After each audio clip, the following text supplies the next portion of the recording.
Oh, I gotta share this on the Facebook side of things. I forgot.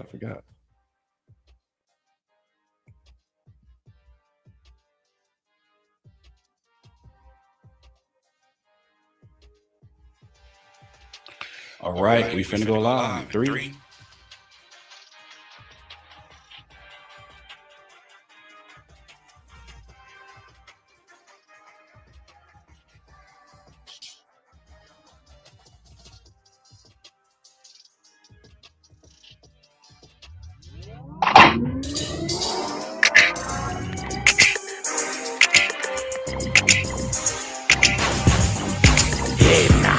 Finna need a help. Heard it, felt it, booting up the nail shit. Got her. Cutting up the lessons. Keep a shield on me, it's an M&P West. Blue wide.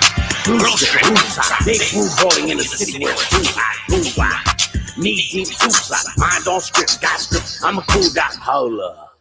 This truth music. Dagger in the shield, better get used to it. New shit. New skins, new out. Waited on God.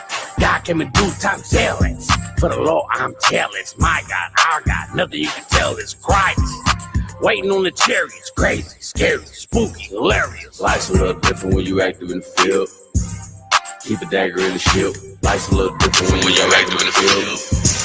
Keep a dagger in the shield. Dagger in the shield. Dagger in the shield. Dagger in the shield. Dagger in the shield. Dagger in the shield. Dagger in the shield.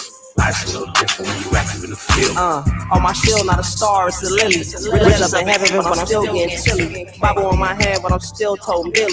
Niggas wanna stop it, they gon' have to come and kill me. And I'm a west side nigga, and I get it cracking. I get the waving arms like a beauty pageant. I got the faith in the works, I don't do the acting. Big Sakari on the chest, niggas know the facts. You can look me in my eyes and tell I'm tested. I tell the truth, and not only I'm never gonna stretch it. Cause I don't got $1 million, they missing the message. I can gotta made it out, was part of some message. I really grew up in the war, told me to be a soldier. Suffering from PTSD, asking God for closure. All my prayers go to Yahweh, I don't say Jehovah. I'm trying to walk in Christ's ways while them niggas be posers. Life's a little different when you active in the field. Keep a dagger in the shield. Life's a little different when you active in the field.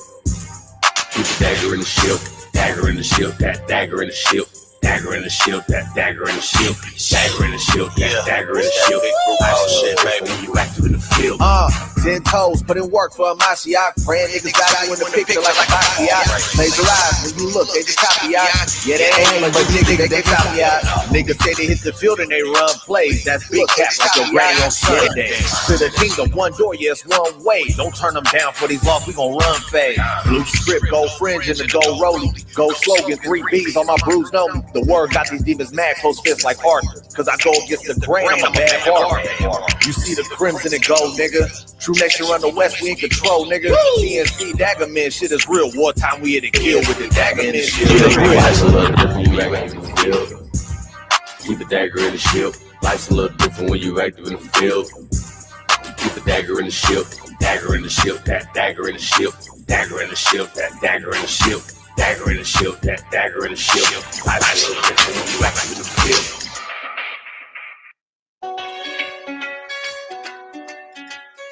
Shalom, shalom, shalom, y'all. Like, share, subscribe if you haven't already. And on the Clubhouse side, man, make sure y'all ping.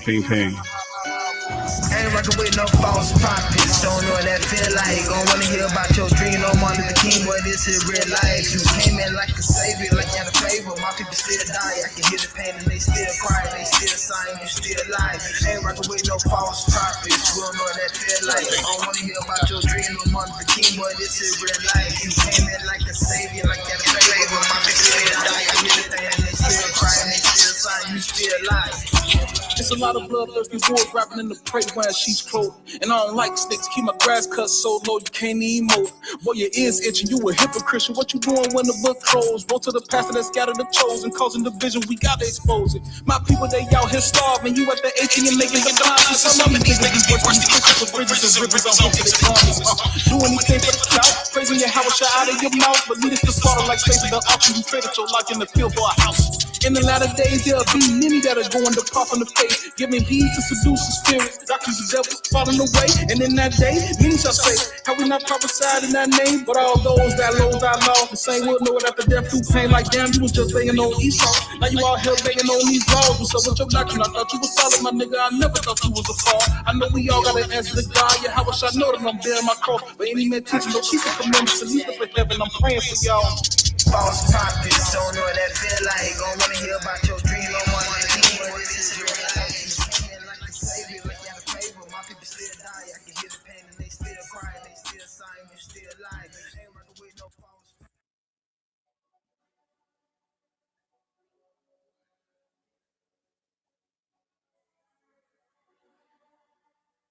It's Friday night, and you know what time it is. It's another episode of Inside the Nation Radio with your host, Abaya Adanaya. Hit that subscribe and like button. It's showtime.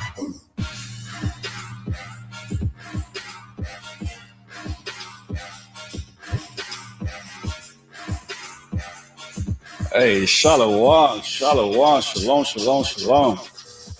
Hey, so y'all see who we got with us right now, right?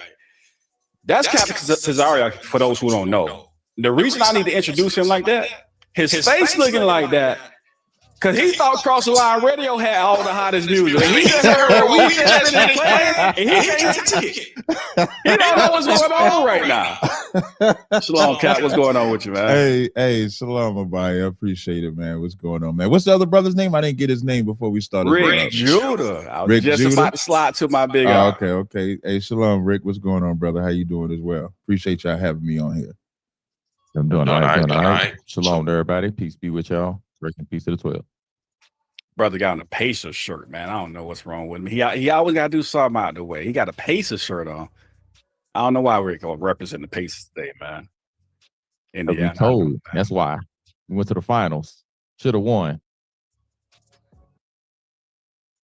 Hey, Tyrese, torn Achilles, man. Hey. And the Thunder's cold. Hey, man. Got to pay them refs a little more. Can be underpaying the refs. Y'all know how it go. Can't be underpaying no referees. Well, hey, Cap, man. Hey, it's been a minute since the last time you've been on here. Last time I think he was here.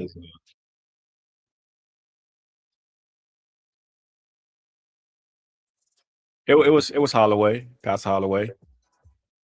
When you were supposed to it was supposed to be a debate with you and G-Con, LeRon Campbell, but it turned into a teaching lesson.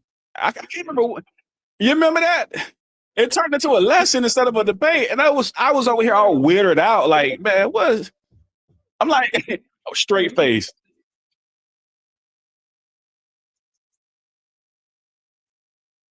It turned into like you said, a teaching lesson. I thought it was fire. If he catch this episode, he ain't gonna like that we brought that out. But it is what it is. It turned into and what's crazy is a lot of people said that, like, it went from debate to class. You know what I mean? So yeah, and that's what happened. Yeah, that's what that was. Yeah, you got to give him credit, because LeRon usually he'll argue you down, but he stopped arguing and just started asking questions. Okay, well, what do you think about that? Like, it was crazy. I've never seen him do that ever before, so I gotta give him credit for that. That took some humbleness and humility or whatnot. But yeah, definitely. Hey, so first and foremost, man, I need to back myself up, man. Give all praises to the Most High God, man, just for allowing us to be here another Friday night. Hey, shout out to the Clubhouse side. Shout out to the mods on Clubhouse. Shout out to everybody in the chat. Let me see who in the chat over here. Shout out to everybody in the chat. I see a few mods. Hey, man, y'all hit that share button. Hit that share button. Let everybody know we live. I actually shared it late, so I forgot to put that up there earlier. But, everybody's slowly pulling in. But, Cap, man, I want to jump right into it, because we ain't going to keep you long tonight. I know you probably got something you need to get to, but we got some things we want to talk about. And I definitely want to get your take on a lot of things that's been popping off in Israel lately. Hey, would you agree? Would both of y'all agree? Would y'all say that 2025 was different? 2025 was crazy. Yeah, I think 2025 is like, I call this like the reckoning year for Israel. And I don't think Israel better smarten up, because 2025 showed a lot of respect to persons, a lot of distrust, a lot of self-evaluation needs to go on in Israel. Because it seemed like, I'm gonna tell you, if Israel is honest, Israel is beginning to put up the same wall that we say the Christian church puts up about their leadership and about their people. Whenever oh, that was too loud. That was too loud. My bad. I had to drop a bomb. I had to turn it down a little bit though. But facts. Go ahead. You got it. Yeah, because when we talk about the Christian church, when we talk about hip hop, even look at the Diddy documentary. When you watch that Diddy documentary, you realize and you're seeing that everybody knew what Diddy was doing. Nobody said nothing. And it actually took the white man locking him up for whatever reason for him to stop. And then people still defend Diddy. People still feel like 50 Cent went too far exposing him. When you talk about the Christian church, yeah, you got some people saying, like Umar Johnson said, 50 Cent went too far. But Umar Johnson is the same man that said that tried to defend R. Kelly, tried to defend Bill Cosby. And so when you transition over to the church, we saw Eddie Long say close the doors. The church defended him. We saw another pastor who, the woman, when she gave the money, she was in the wrong line, and he was like, this ain't the right line to be in. It was chastising her publicly. They defended her. And when you look at the things that's going on in the Israelite community, and when you look at the things that's going on in the Israelite community, everybody should understand now why ISUBK say we not affiliated with any other group. Any other group is any Israelite group, Christian group, whatever. But just look at what is happening.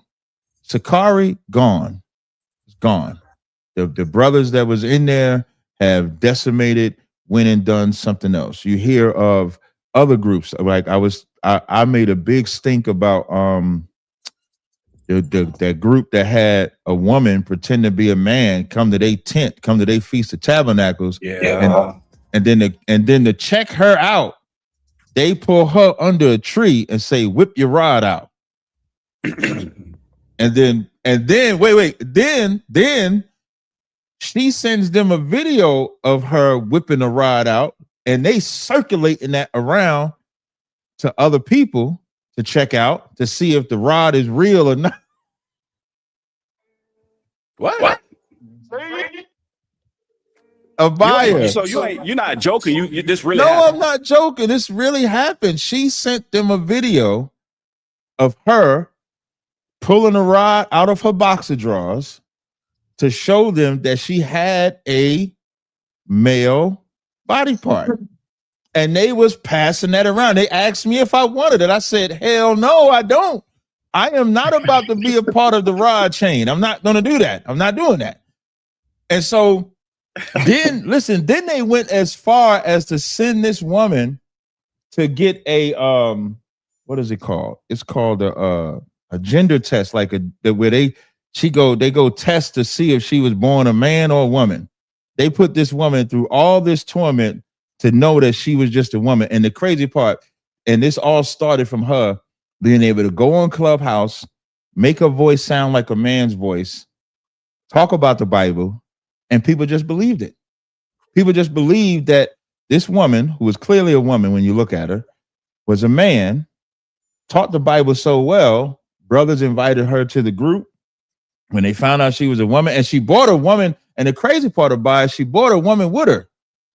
Wait, hold on, Cal. Hold on. She was not, because we covered this when it happened, but we really ain't go. We just try to, we need to call out what need to be called out, in Israel. Mm-hmm.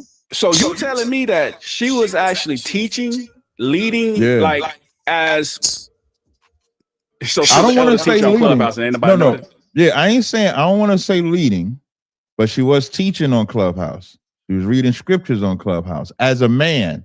They believed that she was a man. So much so they invited her to their Feast of Tabernacles. She brings a woman with her because she's gay.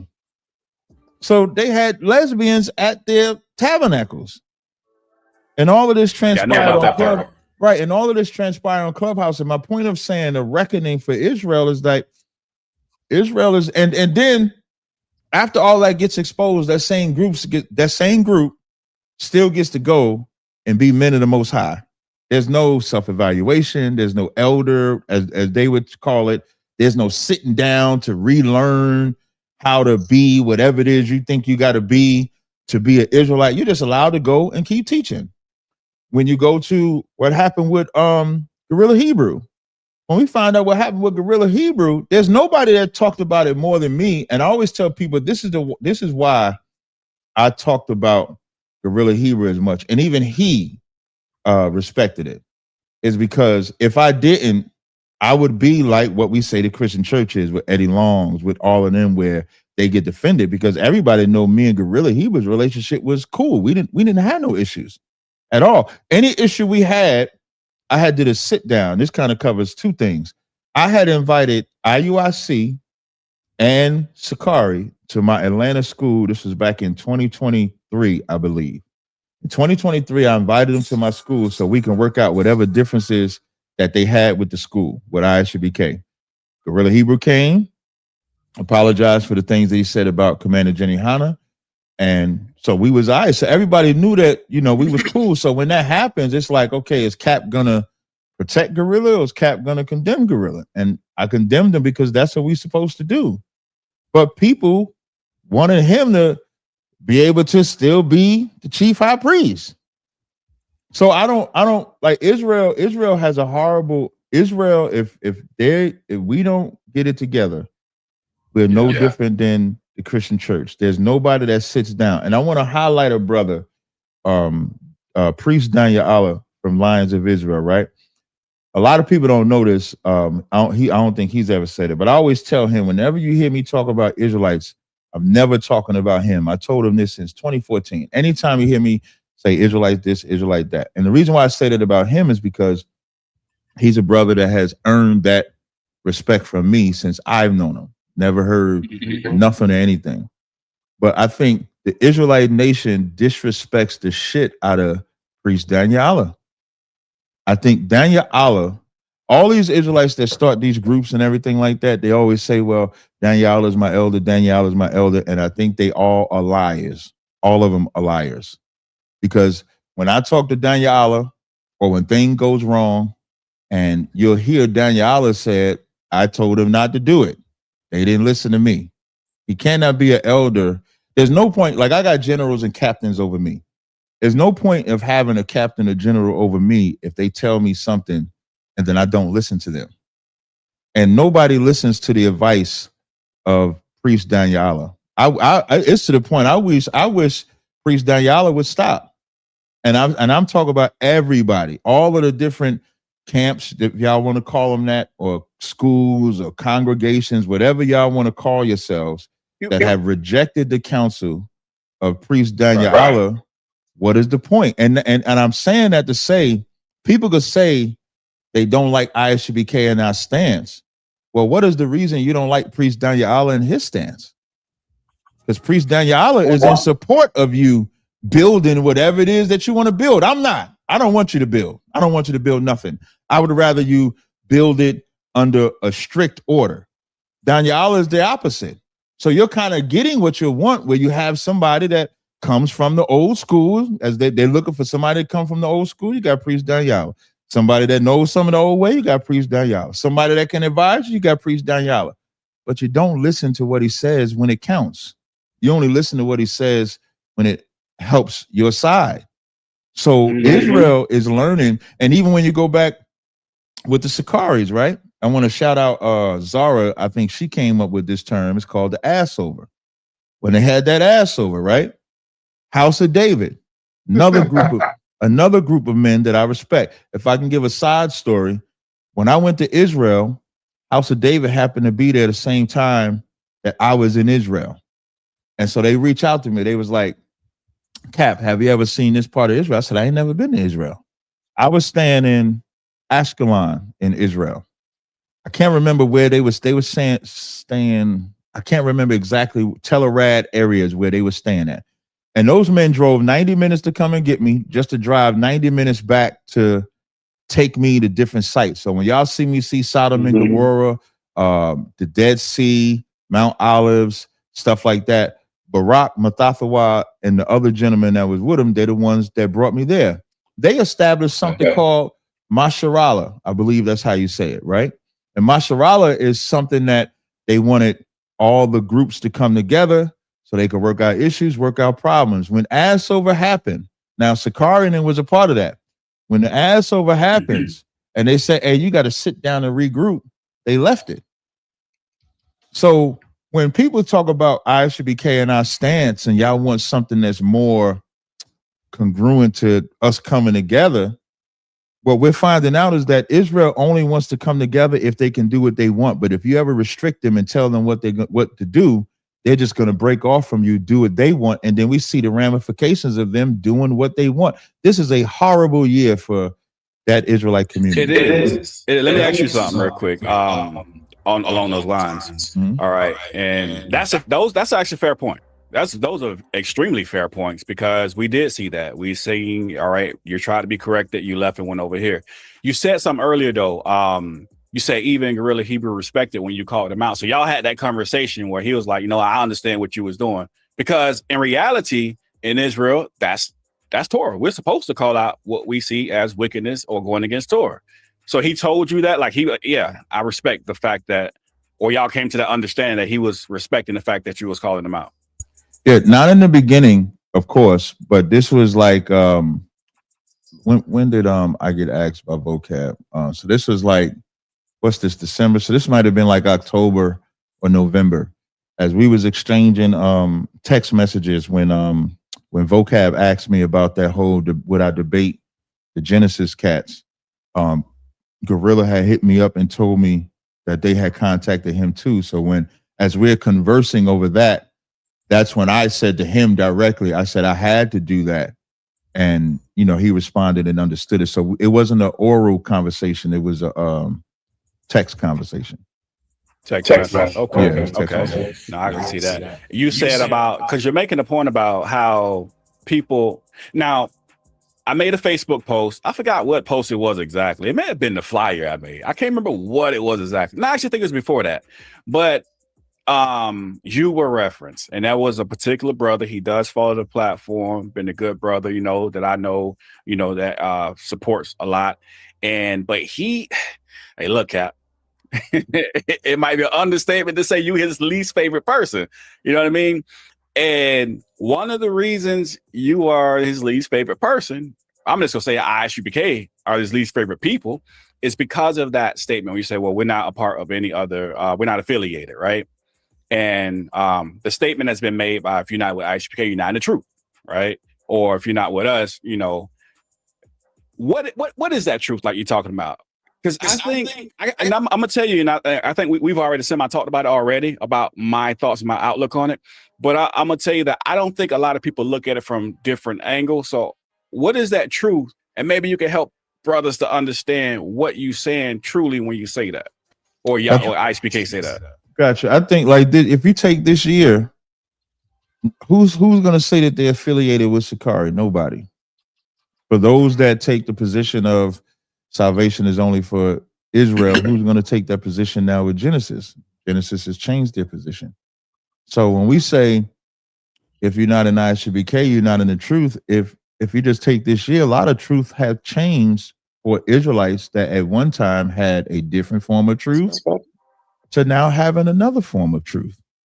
And so then it begs the question, how long did they have this truth? Which truth was their truth?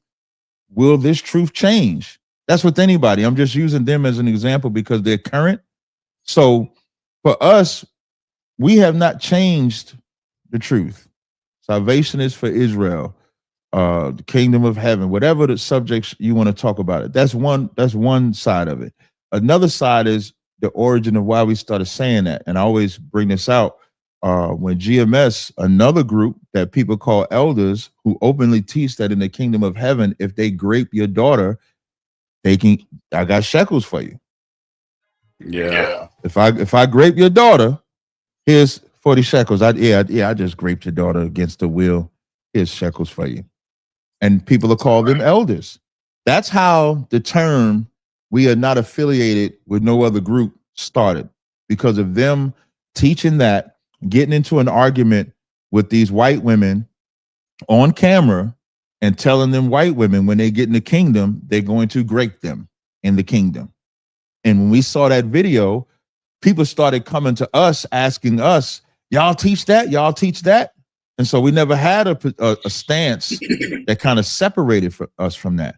So that stance of, if you're not an ISUBK, you're not the truth, started because of that, because we wanted to be separated from everybody, not just Israelites. That goes for Israelites, Christians. So now from that moment going forward, because I think we started saying that in 2012, from that moment going forward, if anything ever transpired in Israel or anything ever transpired where they could try to blame it on Israelites, we could say, well, we've been saying we're not affiliated. That's the origin of why we say that.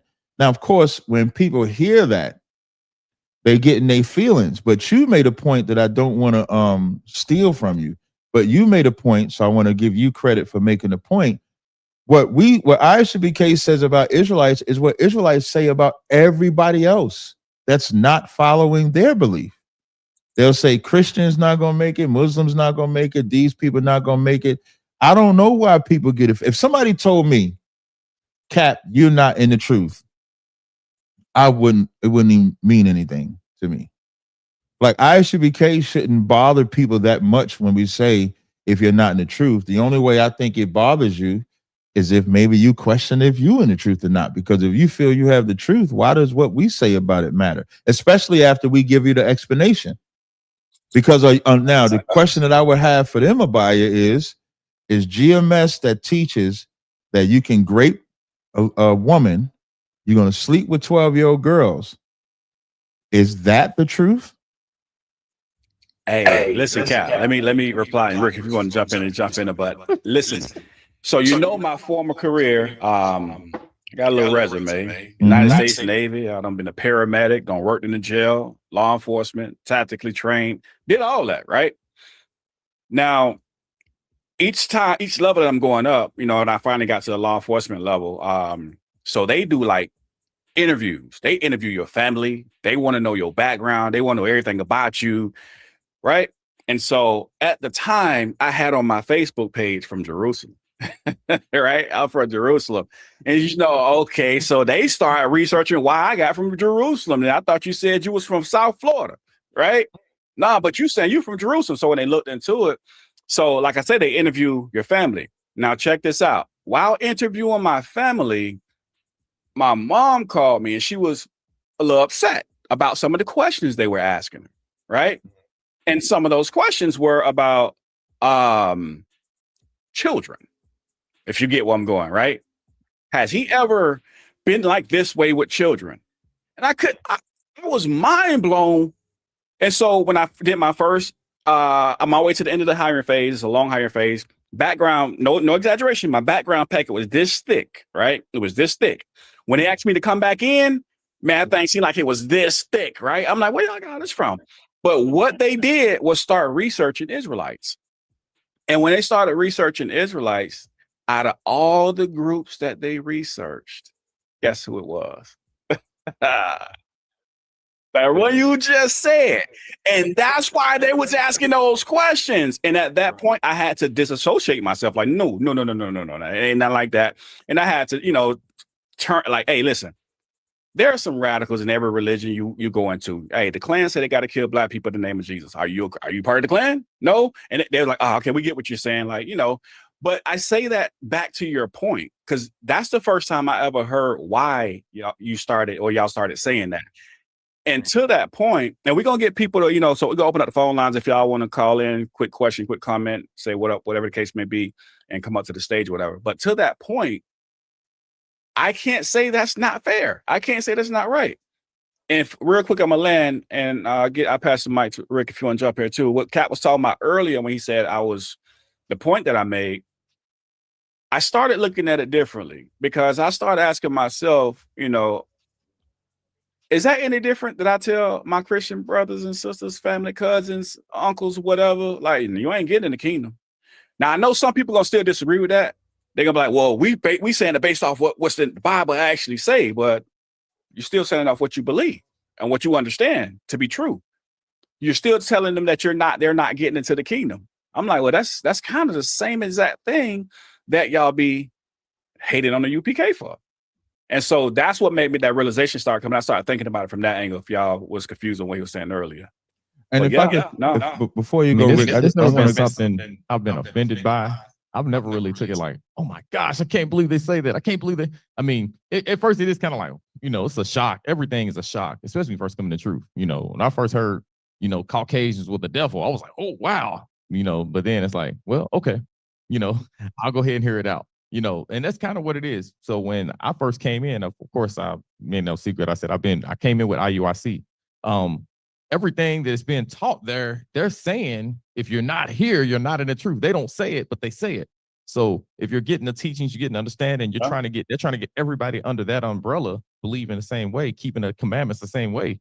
Of course, you're going to believe that. It doesn't even make sense. Kind of like the same thing when I said, like, hey, and I don't take that back. And when I said, hey, if you ain't congregating, if you ain't got a fellowship, a group of believers you with, you not in the truth. You ain't keeping the commandments. You know what I'm saying? You're not going to make it. And it is what it is. Now, does that mean that it has to be a named camp? No, but if you ain't got a group of people you with, same thing.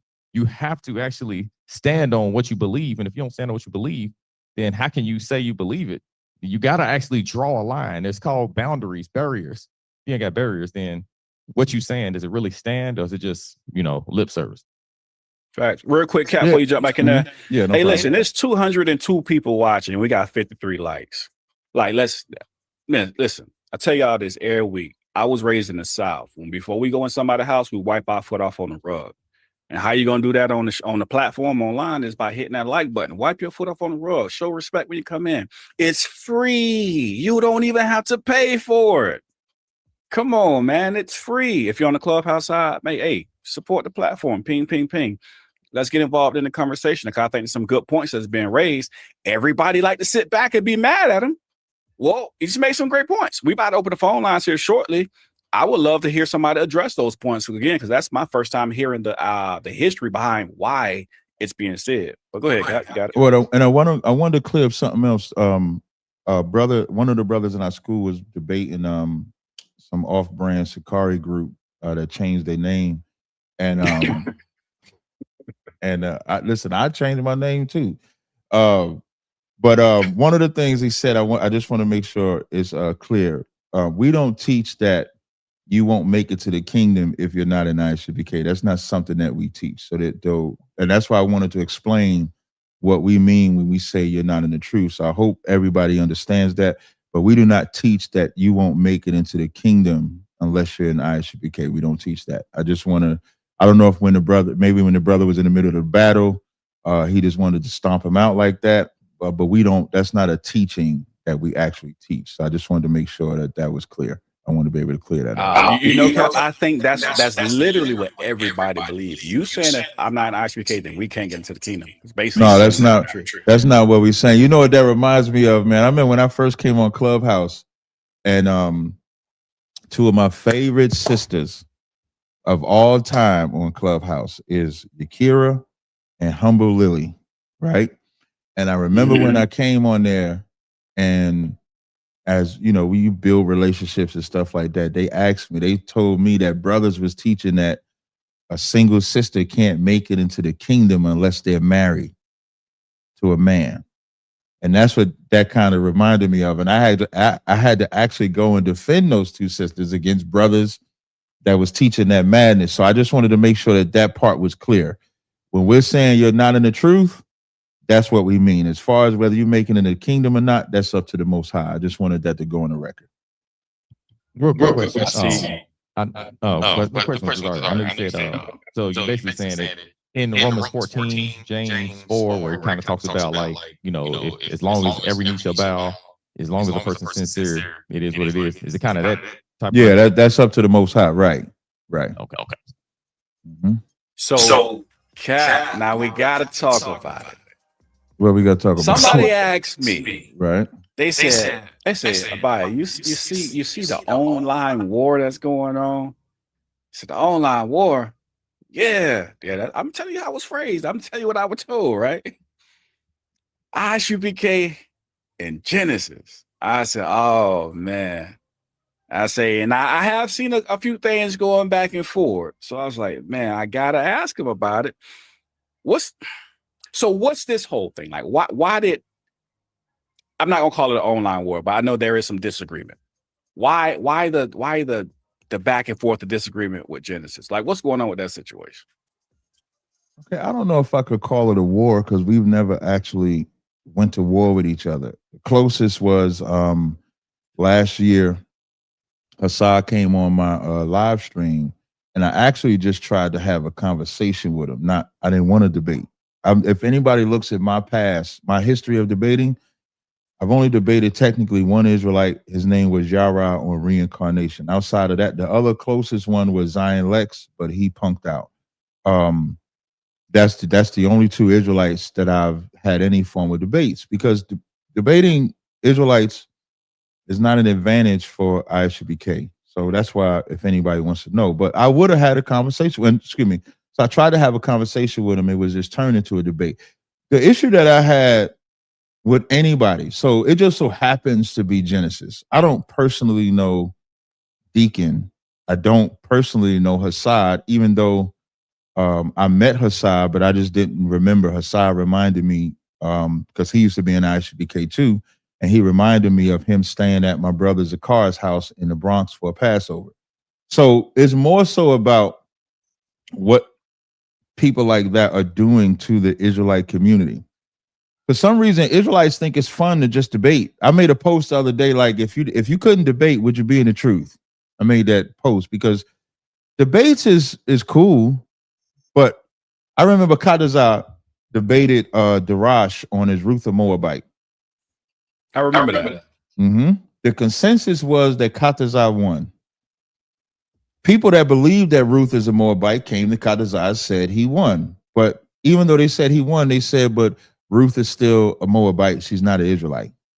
And that's all you need to know about debating Israelites. It's not gonna move the needle. It's like, it's not gonna move the needle in the sense that, oh wow, you opened my mind, so now I'm gonna come to your side. But when I go into the Christian world, when I go into the media world, like with the WAC 100s and stuff like that, I move the needle consistently.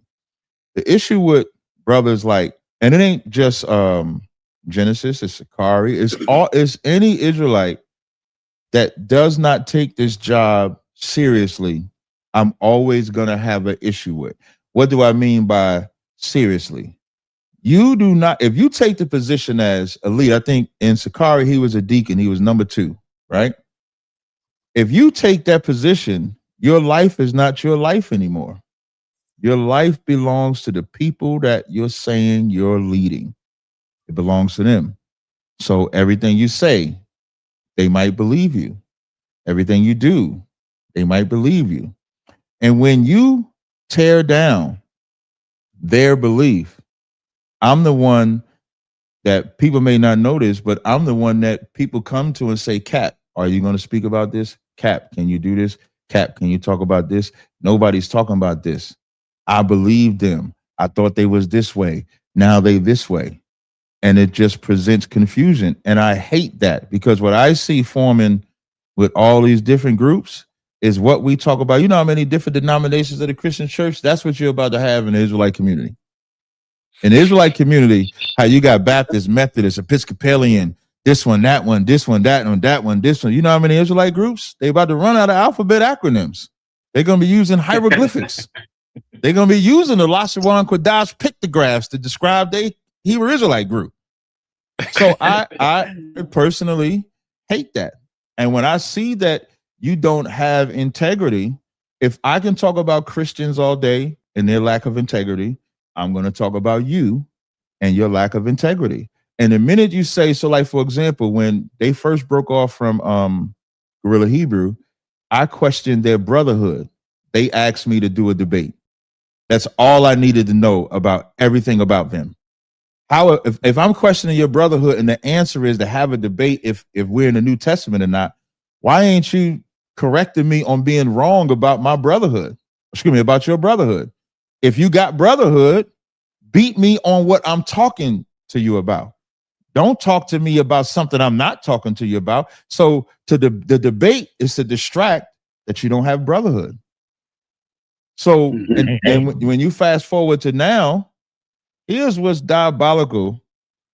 They can teach whatever they want. I don't care what they teach personally. But what's diabolical is they had the most hated white man in all Israel contact me. Do y'all know how they came out with all nations can be saved? I came out with it. What I mean by I came out with it, not that they might not have been telling people in small circles that this is what they teaching, but nobody knew that that's what they was teaching on a grand scale. And then one day Vocab calls me and says, they want to debate you on can Gentiles be saved? I said, who? He said, Deacon and Hassad. I said, now, Vocab, you know you the devil. I said, are you trolling me? You trying to, this is what I said to him on the phone. I said, this can't be serious. Like if I could find a text message. When I go through the text message, I'm texting him like, I didn't believe him when he said that. And then he's like, nope, that's what they want to do. It could be a 2-on-2. It could be blah, blah, blah. And so I sat on it. I text Hassad like 6 a.m. because me and Hassad would text each other. Like we had a text, like even if we didn't talk, we would text each other. So before I said anything publicly, I texted him. I said, hey man, you have Vocab ask me for a debate? Because I'm saying to myself, if they wanted to debate, why would you have the most hated white man ask me to debate you? Like I still to this day don't understand what was the logic of having Vocab Malone call me. And so I went to bed early because I get up about 5 something in the morning to go to the gym. So I went to bed early. When I wake up the next morning, I still hadn't said nothing publicly. I get a text message from Gorilla Hebrew telling me, yeah, they teaching Gentile salvation. And so he texted me that like 11 something that night. Wait, Cap, before you go forward, is that what you meant when you said, it's, because I see you made a post, it's bad when me and Gorilla texting? That's what. Yes, that's why I made that post. It's bad when me and Gorilla is in agreement because me and that nigga, we ain't agreed since the whole, the things that he was doing. We haven't agreed. Yeah, there you go. So I'm still confused. So I'm thinking he just knows that. I'm not thinking that anything else other than that. And so he tells me, yeah, Vocab asked me if I would debate them. And so now I'm saying to myself, okay, so Gorilla Hebrew has left at that juncture. Gorilla Hebrew has left the Israelite community, his own words. He left the Israelite community. He said, because we're hypocrites, we're XYZ like that. And yet they had Vocab Malone ask him if he would debate. So it's okay for him to have done what he done. Now we're just going to debate about can salvation be for Israel? And it just disgusted me even further. So now, not only do you got this white man asking me for a debate, but your integrity is that low that for a debate, you'll even debate Gorilla Hebrew if it'll bring you numbers.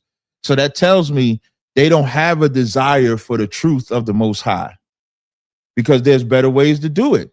I would have respected it more if Deacon or Hassad would have just if they would have contacted me and said that, I probably wouldn't even said nothing.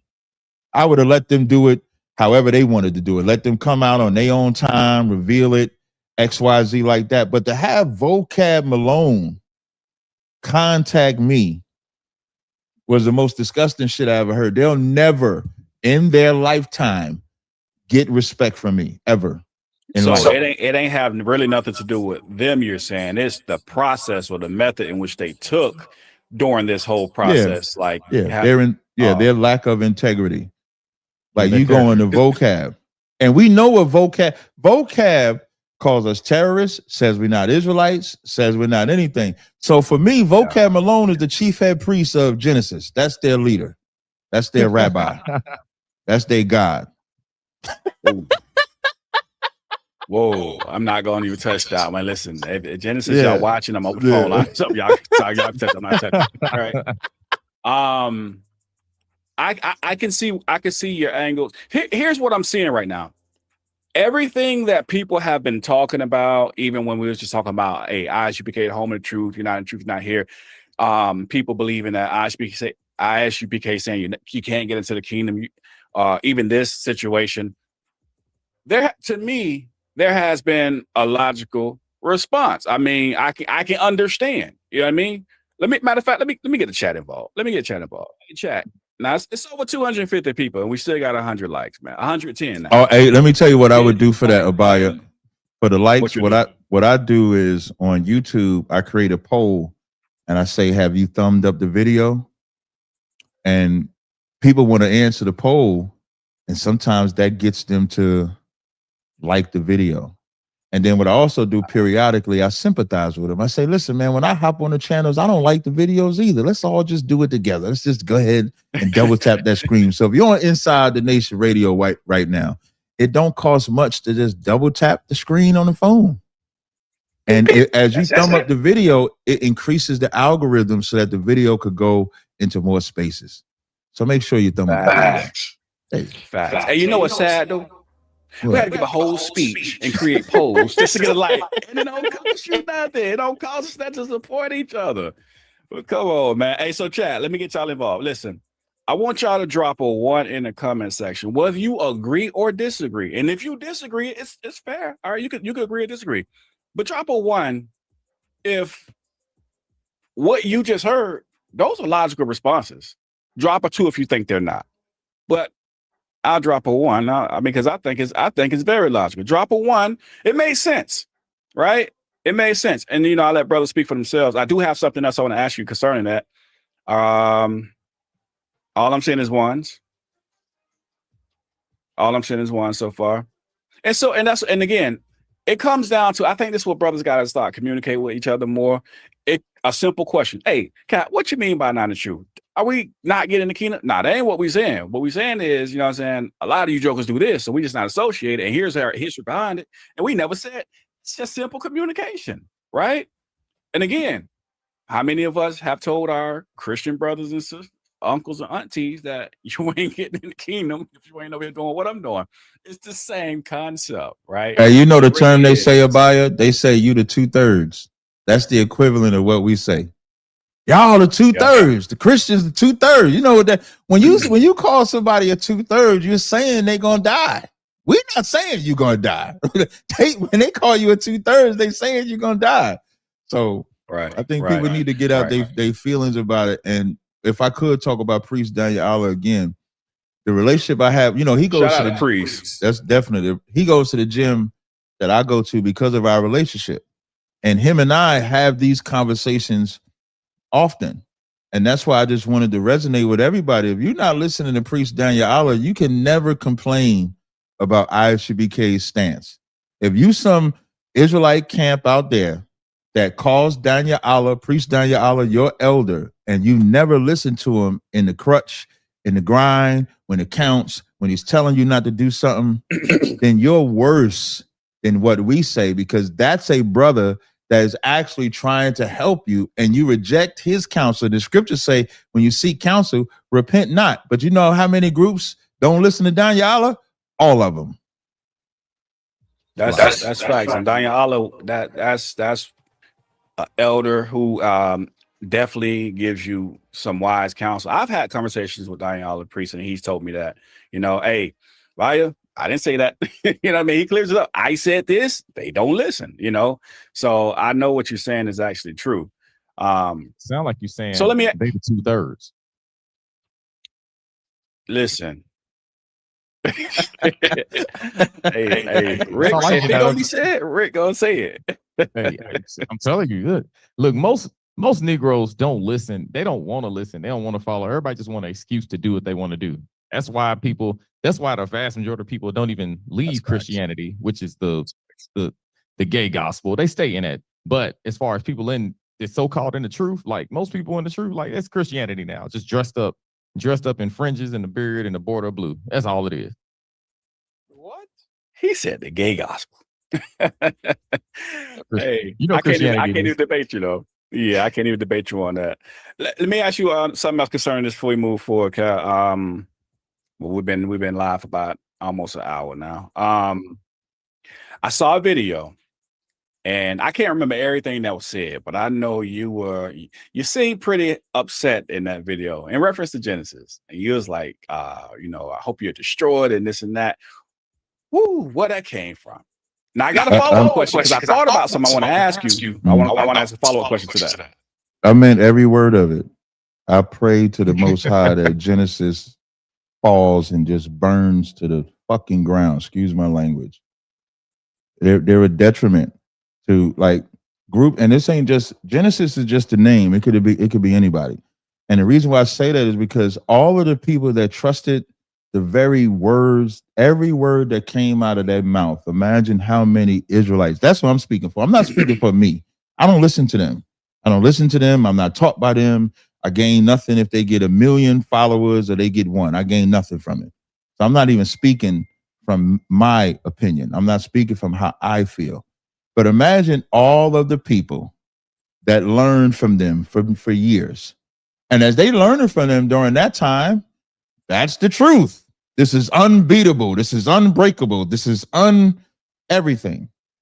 And then now they teach the total opposite of what they was doing. And what are those people supposed to do with that?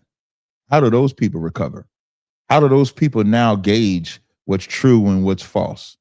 So I'm speaking for them. I am tired of the people getting misled. I'm tired of the people constantly having to go through a fallen hero, a fallen soldier, a fallen priest, a fallen general, a fallen captain, a fallen whatever you want to call it. Haven't we had that enough? How long do the sheep get abused? And I'm tired of seeing it. And this ain't a new thing with just Genesis. I remember when that thing happened with Hassan Campbell, I did a whole rally, did a whole lecture with a Pan-Africanist because I hated what happened to him. I hated what transpired to kids when they were touched by adults. We dedicated a whole show to that because somebody has to defend the people. And one thing I'm good at is defending the people, and the people know it. And the people need to hear a voice where it's okay to not go along, because if there's no voice, everybody else goes along. What Israelites is out there saying that we should not go along with them? But you know, so it ain't so much like I don't want nobody to think that I got personal, you know, major issue or gripe or something like that. My issue is with what they're doing to the truth. It's not with what they're doing with their lives. They're nobodies to me. But what they're doing with the truth and how they're misleading people. When Christ said, if you offend one of these little ones, you've offended me. I'm paraphrasing the scripture. And that's who they've offended. Because now all those people, you know how many people hit me up and like, Cap, like, what do I teach now? Like, I did Cross the Line Radio yesterday. As I'm trying to talk, as me and Tazaryach is talking about the debate that we had on Matan's platform versus these two prominent white Christians, every caller that's calling in is calling in based on what they're saying. And the crazy part about what they're saying is not new. The scriptures ain't new. The breakdown ain't new. The understanding ain't new. It's just the voice is fresh. The voice goes from somebody that was teaching one way to now he's turned. So if he's turned, maybe there's some truth with it. I've had better conversations on Gentile salvation with Dre and Triller on Clubhouse than I've ever had with majority of the Christians that I've ever debated. And so it's not a war to me. It's a reckoning.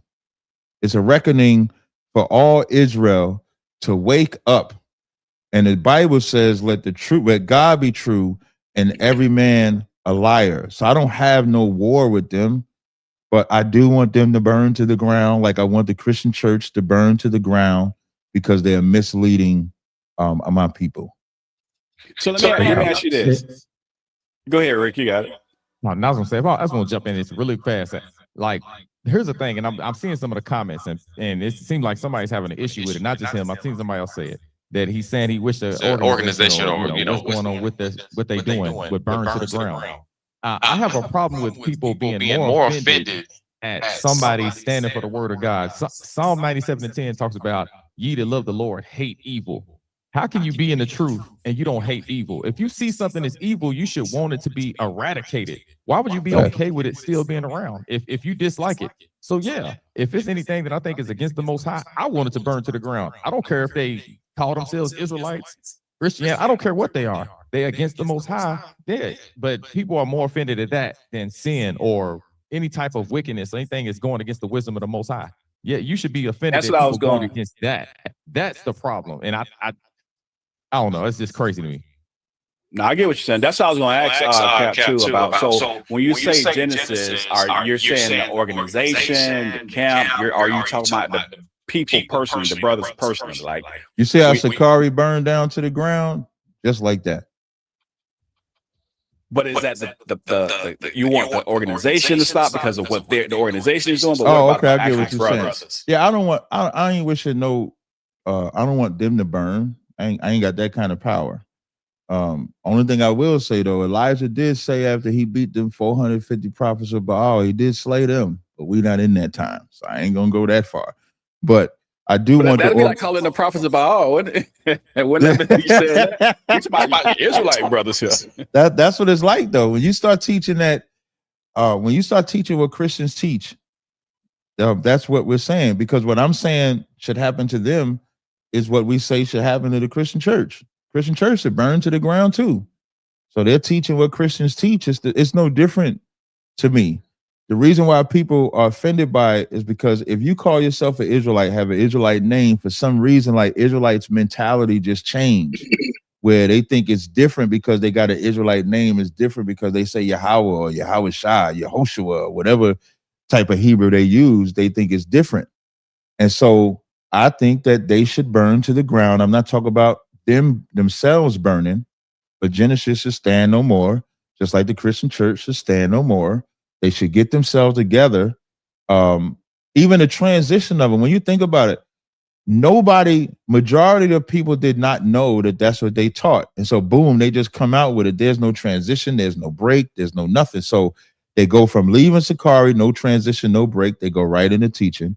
They go changing the different doctrines, no transition or break. They just go right into doing it. So it's like a reed shaking in the wind. Like what will come up next that will change in the doctrine. And that's unstable for the sheep. The shepherd, like if they're the shepherd, they're destroying the sheep. I did have a conversation with him about the whole presentation, and that was one reason they came on the show, because they realized that all right, maybe we could have did it differently, the presentation of everything. So here's my follow-up question to that, because there's been plenty of questions. I have a question that says, okay, when he said that about Genesis, his own brothers, why is the energy not the same for Wack when Wack disrespected everything that we believe in and stand on? The forefathers, the Bible, our God, and everything else. Oh, that's a beautiful question, because people in the world are always going to get a different pass from me than people that say they're in the truth, because their understanding is different. So here's how I learned and why I deal with Wack this way. There's a video of Captain Tawar in our school. In the video with Captain Tawar in our school, we at camp, and the brother is the young brother. He's yelling at Captain Tawar, man, I'll shoot everybody. And Captain Tawar is like, nah, you ain't gonna shoot nobody. You're gonna be a brother. And the brother looks at our 12 tribe sign and he says, I'll shoot everybody on this sign from Judah all the way down to the Mexicans. And Captain Tawar and him is blazing at each other for about 30 minutes. After 30 minutes, the brother comes onto the side of the table and he's crying and he's hugging Captain Tawar. And he really was just a brother that was hurt. And so the anger that you hear out of him is just aggression. Nobody gave him the compassion. So now, how does that relate to Wack and anybody else in the world? When it comes to Wack 100, when me and Wack 100 first got together and linked up, I remember, and here's something else. This is a clubhouse thing right here. When me and Wack first linked up, I told Wack, I said on the stage, I said, Wack, we need a room for the Israelites. He said, no, you need to create a room. So I created a One West room. That One West room was for every Israelite on Clubhouse. So it was for the Sons of Thunder, the HOIs, the God First Gang, the Lions of Israel, all of them. I invited all of them over. Do you think they came? Not really. Sometimes they came, sometimes they didn't. So I tried to create an element where we could all come over to the 100 side, and then we can all deliver that truth.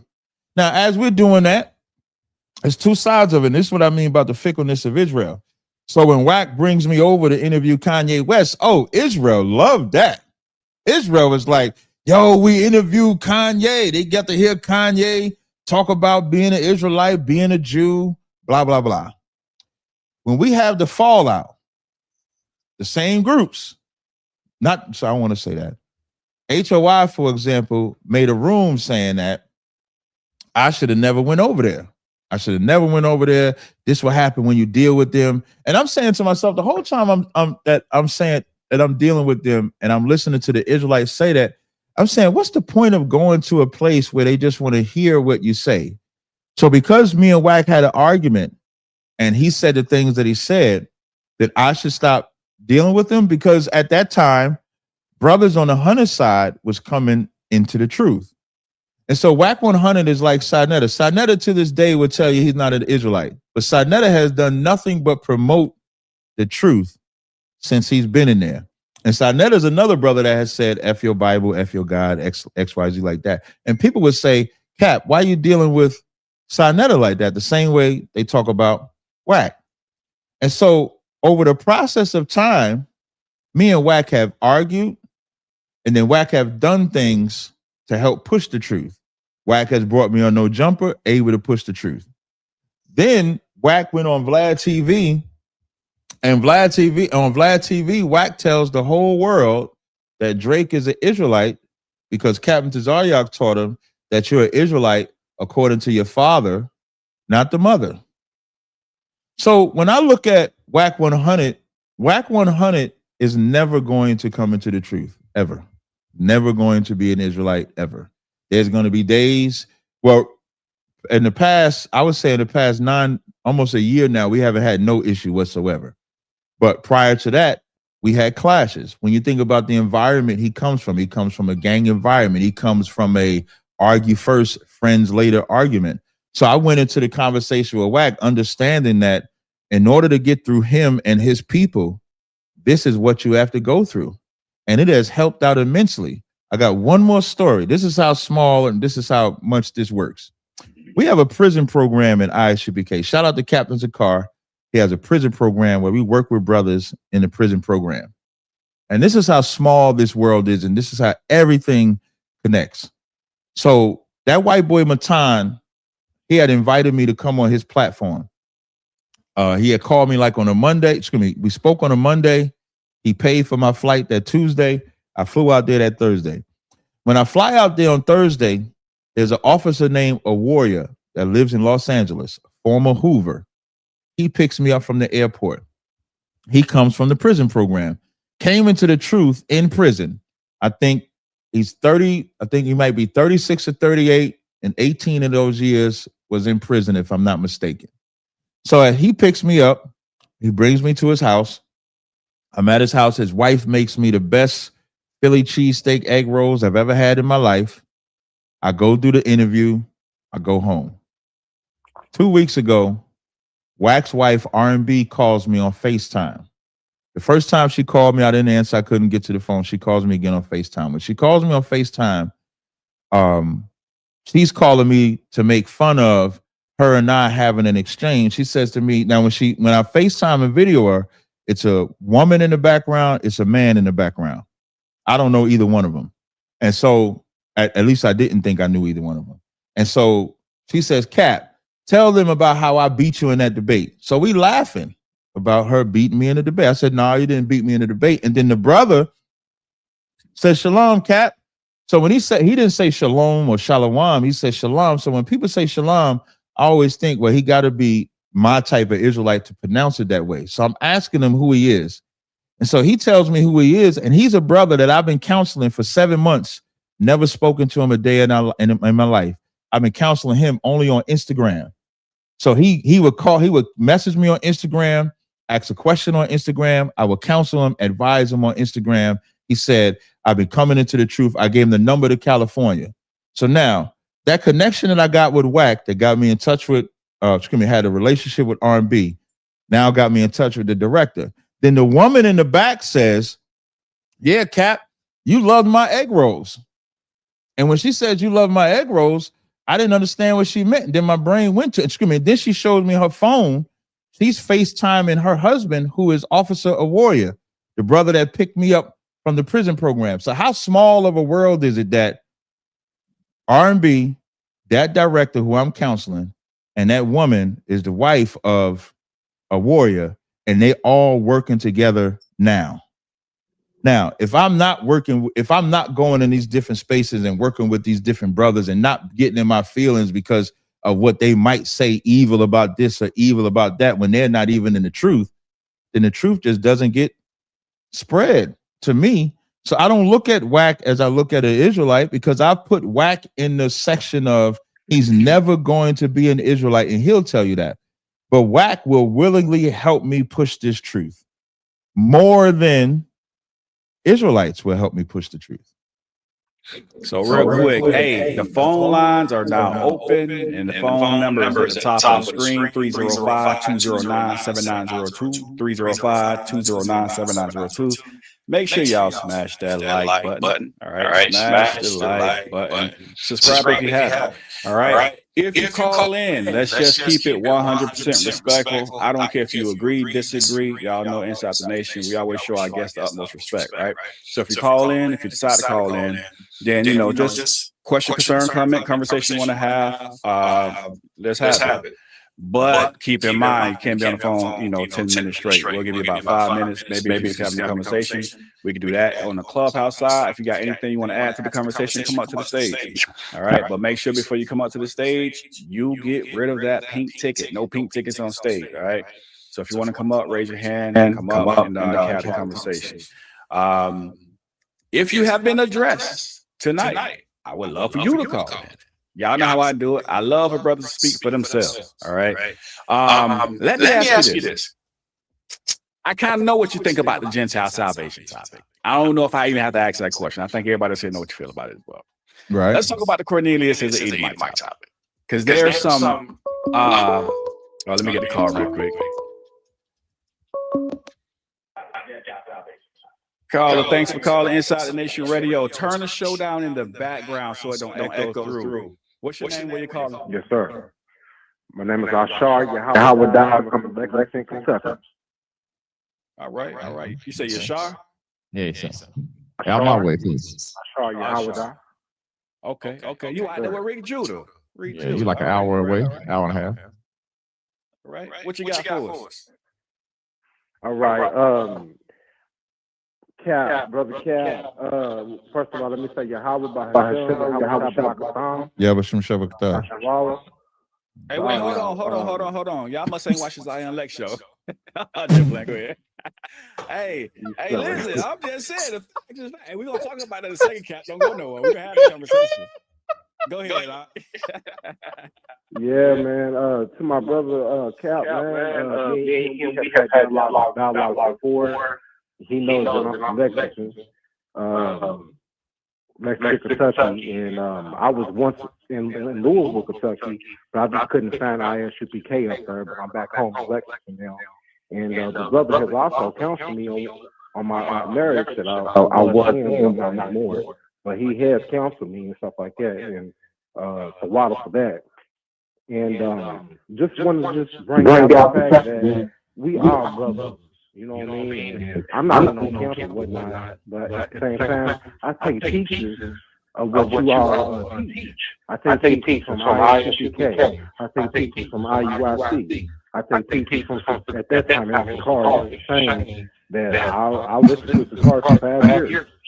You know, and I've learned a lot of things. My apologies. Let me hold on. I got a message saying you're low on the clubhouse side. Hey, mine's on the clubhouse. Is he low to y'all?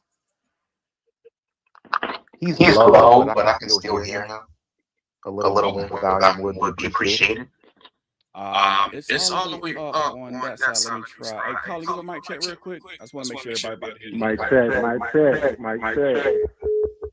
All right. Shalom. Not sure why you're low. Okay, just go ahead. I'll try and get you up high. Also, the mods too. Hey, listen. While we having the conversation, if y'all got questions, concerns, comments, when the caller get off, or for the caller, or for the cap, whatever, jump in there. By all means. Go ahead, caller. Con. And Captain, the reason why now I say shalom, because he broke down the shalom part. He broke down the shalom part. So those pieces that I have taken from all these brothers, and like I said, I'm not in no camp, and I was trying to be in ISUPK in Louisville, but I couldn't get in touch with them. But that's besides the point. Is that I love all my brothers, and we all should come together. Zechariah, what is it? Zephaniah chapter 2, verse 1. Aren't we supposed to come together? Aren't we going to come together as far as Zephaniah chapter 2, verse 1? And for those ones that's going to make it on the chariots, this one that's going to go through the wilderness, we're going to go through the wilderness together. And he's going to, take out the wheat from the tare. You know what I mean? And I know that we are going to have some disagreements. The scripture says, while on this earth right now, we will have disagreements. We are not going to agree right now. And I understand that. That's what the prophet said. That's what the scripture says. And I understand that. But there's going to come a time in a point that we are going to stick together. We're going to have one name for the Most High. He said he's going to give us one name. We don't even know the correct name. I call him Yahweh. You know what I'm saying? But who knows when that time comes when he give us his new name. We're going to have new bodies. We're going to have new names. I can't say that everybody has the truth right now. You know what I'm saying? I can say that we all striving for. I'm sorry. No, I'm just agreeing with you. Go ahead. You got a question you're getting to, or a comment? Just want to go ahead and. Well, he really did answer the question about deacon. You know what I'm saying?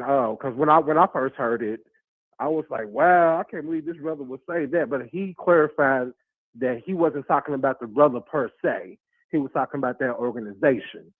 And true enough, I believe that the Gentiles, if you want to say the Gentiles' salvation is making it to the kingdom, they will make it into the kingdom, but they're going to be servants and handmaids. I believe that, but I wouldn't say that that's salvation like is the same level as the Israelites. But I just want to make that comment right there. That's all. All right. Hey, we'll appreciate it. Kat, you want to respond to him, or?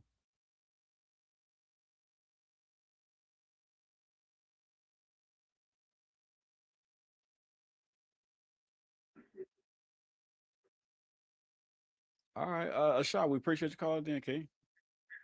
And I love you, Captain, man. Thank you. The water for everything you have done for me. All right, shalom. And we're going to talk about that language, because I got to get your response on that language. So let's talk about that real quick before the next caller come in. Oh, never mind. Hey, I'm trying to get to it. Hey, shalom, caller. What's your name? Where you calling from? Hey, how you doing, brother? Shalom. My name is James. I'm calling from Columbus, Ohio. James, how you doing? What you got for us? Okay, this is what I have. First of all, I was a member of ICUPK before they became ISUPK. I was a member from 1989 to 1997. I used to attend the classes, right? So here's my question.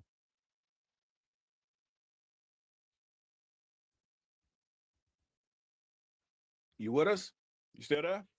Yeah, I'm sorry. Your video started going. Let me pause it. Okay. So yeah, my question is for Tazaryach, and it's for all the brothers in all the camps. What I see out of all of your doctrines that I had to learn for myself is that Revelations 20 has never been explained with any truth or with any detail. When you read Revelations 20, it's clear that Gog and Magog is all of the nations that God brought back. Why do we know he brought back? Because it's the first resurrection. It says they surrounded the heavenly city to try to attack the saints, and God killed all the nations. Now, when you get to Revelations 21, it says the 12 tribes of Israel are the only ones that's going to the 12 gates to enter New Jerusalem. In fact, John said he saw the city being poured out from God. The city is made out of gold that's better than any gold that ever existed on earth. And no man is allowed to touch it. Just like when you go back to Numbers, when God told us to build the altars, he said, no man better touch one stone with any tools created by man, or I'm going to kill you. So we do not have fleshly servants building New Jerusalem, first of all. Therefore, if no flesh is going to enter New Jerusalem because it'll be defiled, how are we going to have white servants? Esau is going to be destroyed. He's never going to go nowhere near the kingdom. I'm telling you that right now. Second of all, Jesus already told the Pharisees who said, whose husband is going to belong to this wife if she had 7? Jesus said, no flesh and blood enters the kingdom of heaven. So no genitals. All of us will be the sons of God, as that's one gender without a physical body, but a spiritual body. So we're not having sex with nobody. I don't care if it's a Great Millstone saying a 12-year-old, which I think is disgusting, or even if she's a 20-year-old. In New Jerusalem, we're not having sex no more. As far as the reincarnation, Corinthians 1:15 shoots that down. Gotcha. Death is destroyed. I'm gonna put you on the clock. I'm gonna get you 60 more seconds. Go ahead and lay you playing, and I'm give you another minute. Go ahead. Okay, so here's the 60 seconds. I just want them to break down Revelations 20 in great detail so I know where all the groups stand. That's all. So you want Cap to break down Revelation 20? Right, and then I want you to pass the message to Genesis, Great Millstone, all of them. I want to see every last group's teaching or preaching on Revelations 20, and that's going to clear up most of that confusion once they get down to that, to the nitty gritty. Also, Cap, you said that if people believe in a different thing. One at a time. Let me see if Cap want to go with that, and one at a time. You want to? What point is he making? Yeah, all of everything he said is extremely ignorant and stupid to me, and I'm not going. That's what I always say when I didn't interrupt you. I didn't interrupt you when you spoke, man. Hey, shut your mouth. You're right. I am. Just keep your mouth closed while I'm talking. I didn't talk while you talk. You a bad nigga too. Look at him. Oh, you didn't have to hang up on him.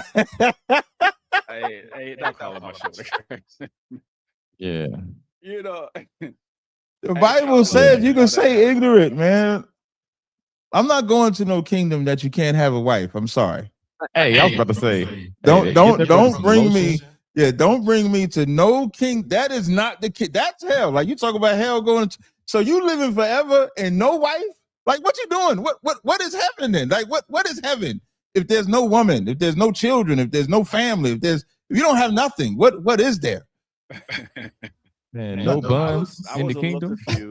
I'm sorry. We get a woman now in hell. You telling me in heaven it's supposed to be better? Yeah. We not reproducing children no more. I don't know.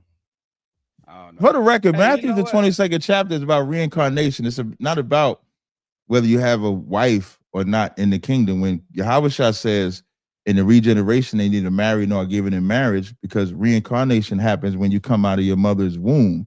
When you come out the womb, you're not looking for a wife, you're looking for milk. So that's the context of that. Salakia. That was your question. Yeah. I didn't know what I'm doing. Like,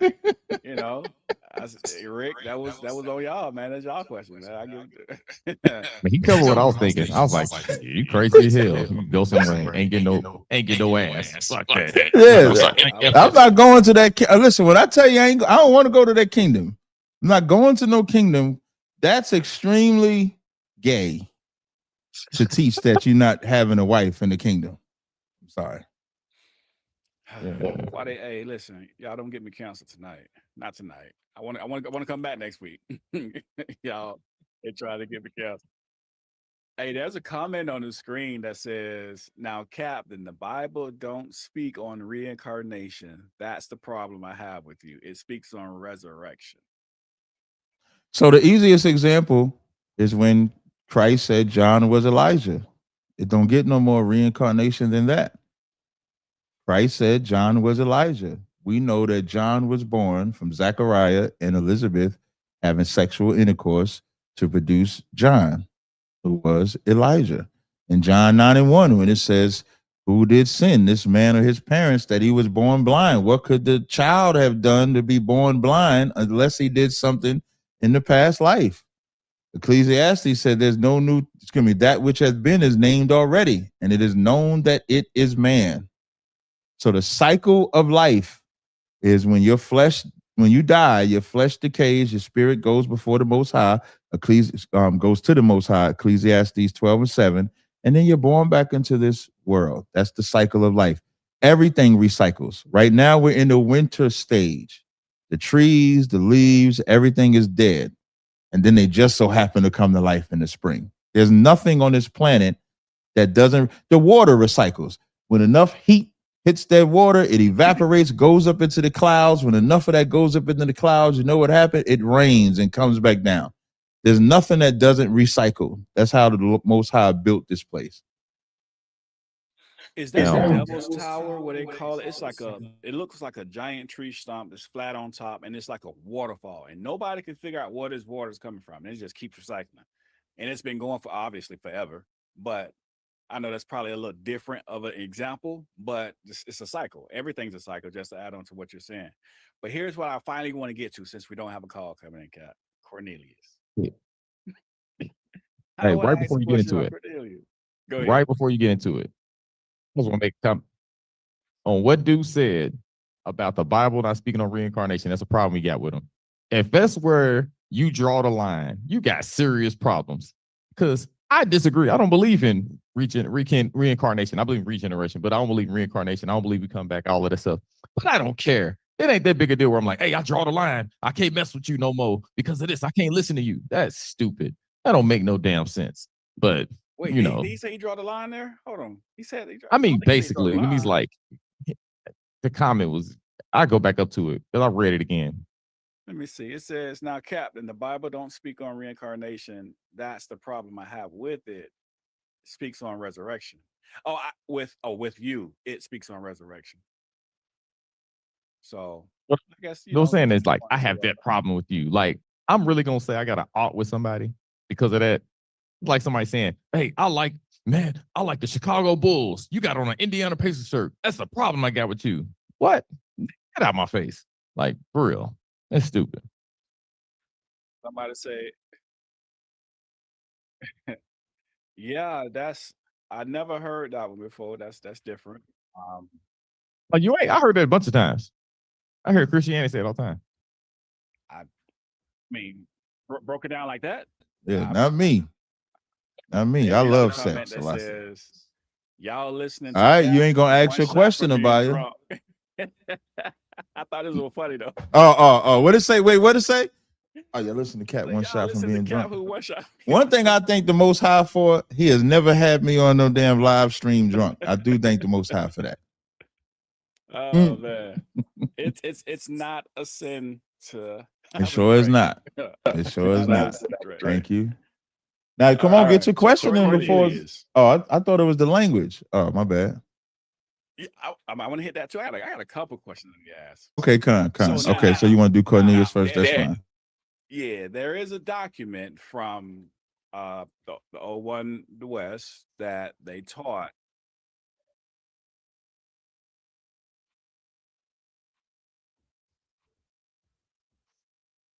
Cat running, y'all. I'm just playing around. Nah, I'm just really trying to figure out this. No, never mind. I don't know. And then it's I don't know if you're gonna ask the question. Oh no, he back.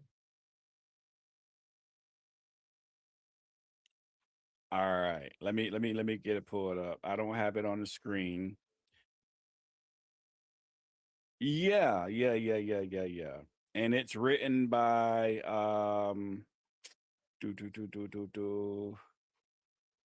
written by Arya, Equib, and Masha. It is called I guess it's called Change of World. I see Change of World.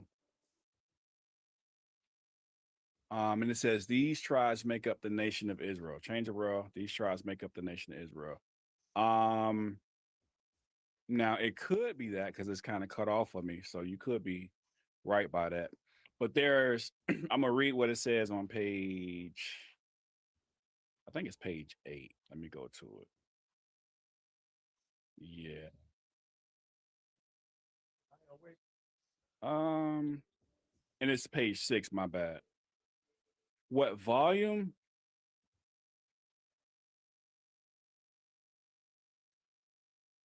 Let me see if I can find that. It is. No, I can't. I can't see the volume.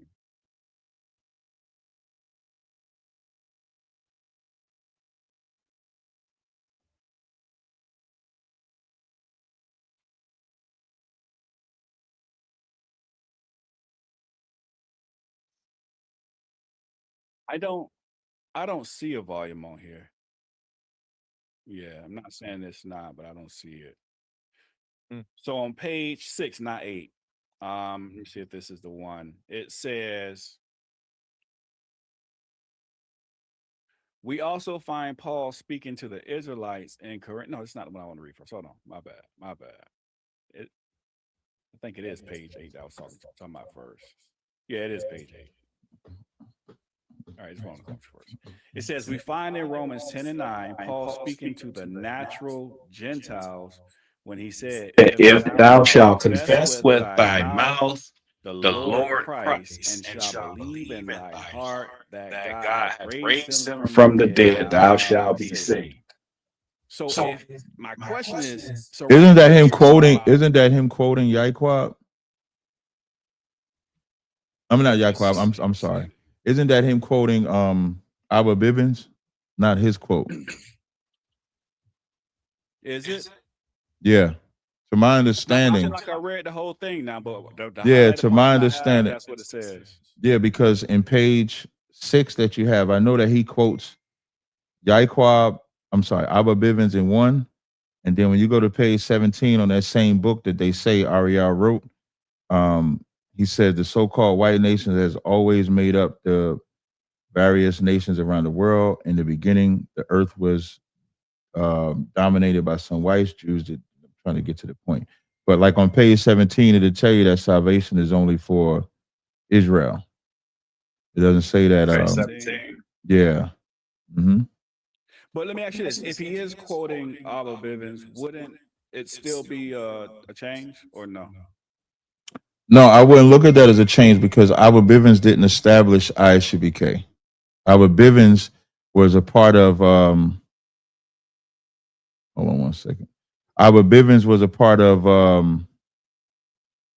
Also, too, what address do they have on there?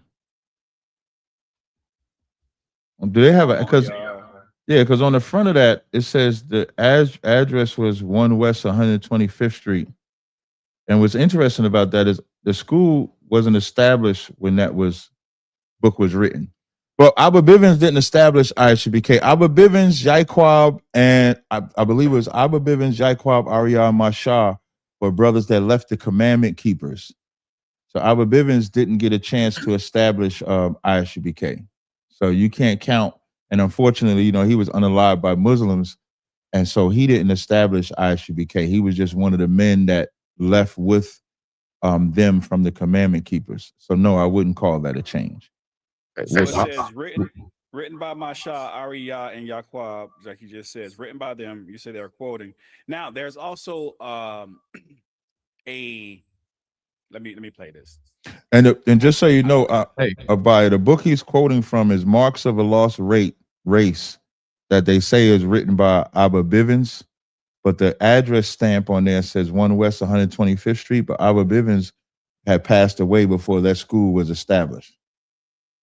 Hey, real quick, before you go on, before you play the video, just real quick point. Romans, I don't care who said it. No disrespect to the elders here before, but how do they get natural Gentiles being talked to in Romans 10 and 9 when verse 1 literally says, brethren, my heart's desire is that Israel be saved? What the hell are they talking about? Like I don't really care who said it. Whoever said it's a dumbass. I'm just gonna, or they were strongly misinformed. Let me put it that way. Ariah is called Change of Worlds, and they're quoting what Abba Bivens said. It doesn't say whether they're agreeing or disagreeing with him. The reason why I take the position that they're disagreeing with him is that on page 17 in that same book is where he says it's only for Israel and Edomites don't get saved. So it sounds good when they say, look, they got this quote in the book, but Ariah has never taught. And I'm glad. I hated that Daniela did it, but I have to thank him afterwards when Priest Daniela put out the videos of what Ariah actually taught at the time. So he didn't teach that.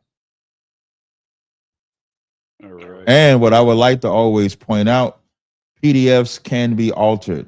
And I don't trust vocab at all, because before vocab ever gave that book to Deacon and them, I think he's the one that brought that book out, and I don't trust him at all. We call a white man the devil for a reason.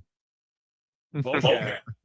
Yeah, vocab had put that book out like a year or two ago. Like this book that they say Abba Bivens wrote is not new. It might be new to the Israelite world, but I've seen vocab bring this book out a year or two ago.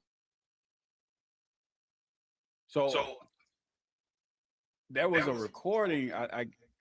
General Yohana was saying how Tahar, the GMS guy, took credit for saying that Cornelius was an Israelite, but that's what Masha and Yaqub had already taught. He was trying to get it pulled. Give me a second. I was trying, boss. Give me a second. While I'm looking for this. So you're talking about Go ahead. So with Cornelius, like everything within the truth. So like you take the 12 tribes of Israel. They didn't teach that the 12 tribes of Israel was the Black Hispanics and Native Indians in 1969. They had to learn it first. So that's a study. Virgin birth, that's a study. Gentile salvation, all of these things are studies. So as they're teaching the Bible, if they might have taught one thing and then as they're teaching it, they say, okay, this is this. That's not a change to me. It's almost like in Acts 11 and 19 when Peter and them was still doing John's baptism. And when they seen the Holy Spirit descend on them without water, and it says, then remembered I, John indeed baptized with water, but ye shall be baptized with the Holy Spirit. When the seven heads came into the truth, it's not magic where you just learn the truth automatically. They just got zapped with this information. They learned it through study. They learned it through classes. They learned it through teaching. So that's why Commander Jenny Hanna said what he said about Mashar and Ariah, bringing out that Cornelius was an Israelite as opposed to Tahar doing that. Oh, okay. All right. I think I found it. I can't pull it up on my desktop. I do have it. Let me play it. Somebody else, man, y'all listen. What I be telling my chat, you gotta start putting your chat to work. You gotta tell them, hey man, find that video where such and such says such and such, and they should go to work and find that. Right here. I can't put it on the. Let me play it. I don't know if y'all can hear it. Let's see. Put it to the mic.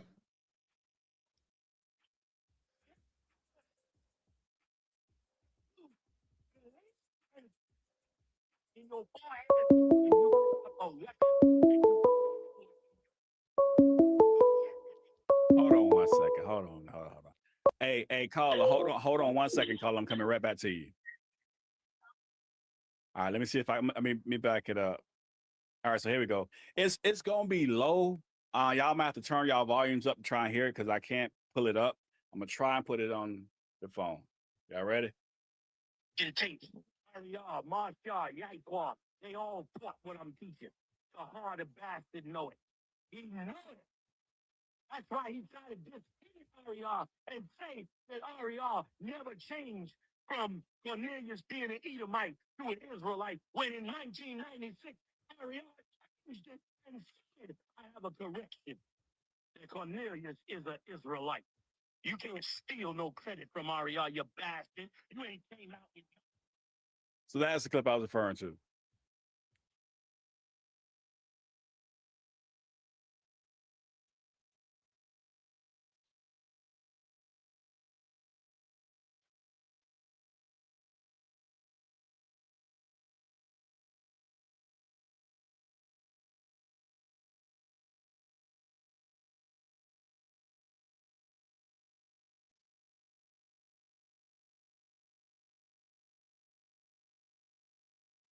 So at the surface level, it doesn't identify Cornelius as an Israelite or non-Israelite. It just says he was an Italian, excuse me, it just says he was a centurion of the Italian band. The Italian band just being a military. And so with that said, all you got to do is look at one verse when it says in Acts 10 and 15, it says, and the voice spake unto him again the second time, what God hath cleansed, that call not thou common.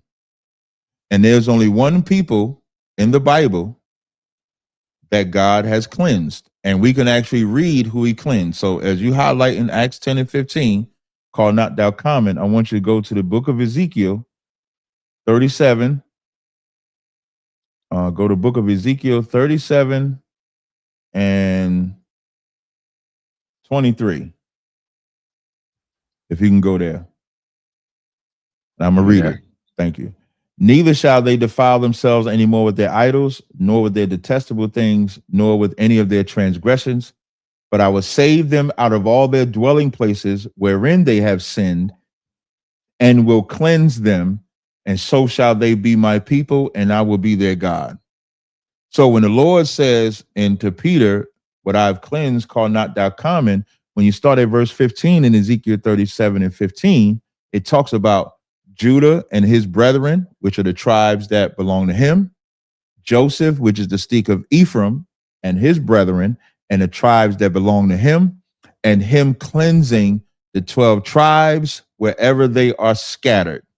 So if we're scattered in America, we get cleansed. We're scattered in Sisera, we get cleansed. Scattered in Cappadocia, Corinth, Romans, no matter where we're at, God cleansed us.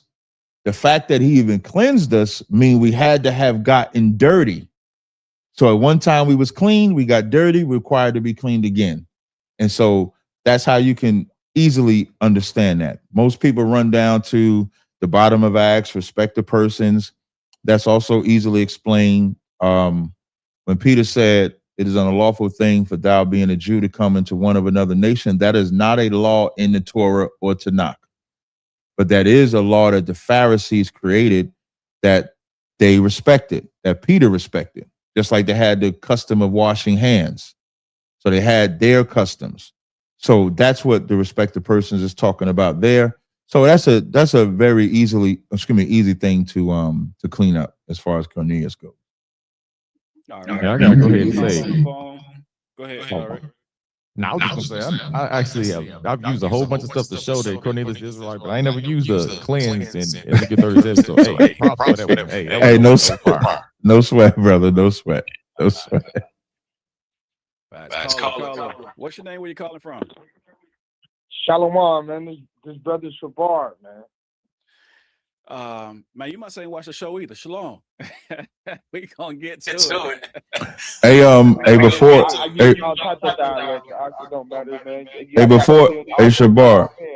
Shabar, before you do anything, you owe me an apology, brother. I tried to dialogue with you on my car Chronicle. Just let me finish. I tried to dialogue with you on my car Chronicles as you was cussing at me. Even as I cussed you out and hung up on you, I texted you. I called you back to get you back on the show so we could actually have the conversation. Before you can ask or say anything, you owe me an apology. If you cannot apologize, we cannot go further. No, I definitely apologize, man. You know what I mean?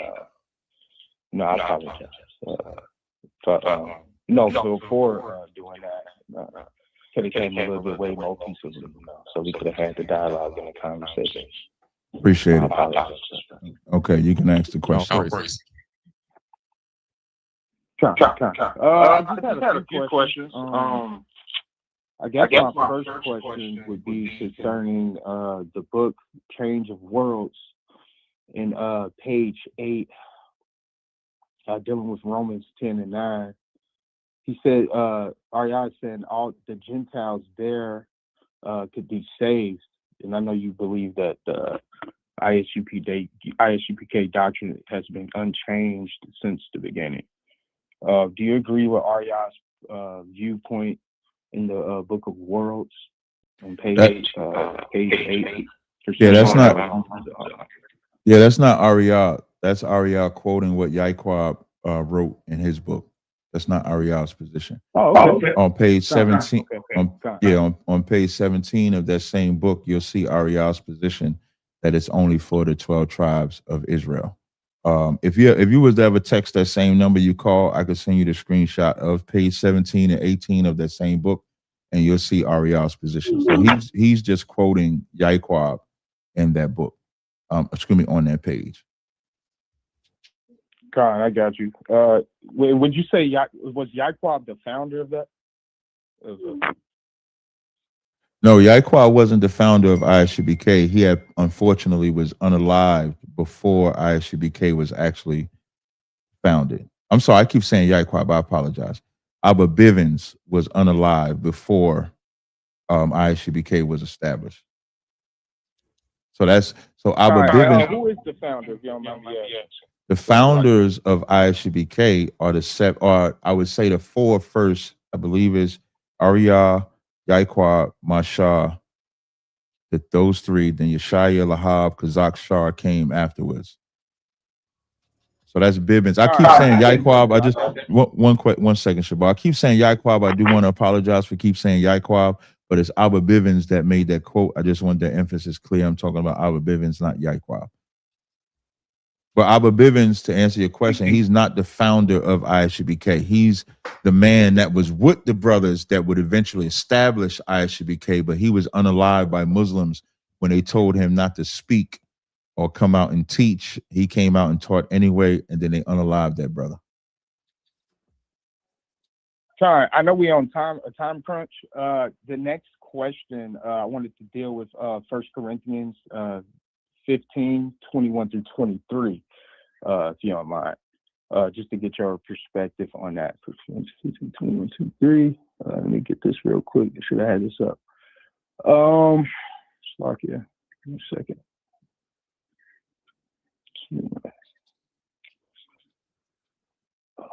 Yeah.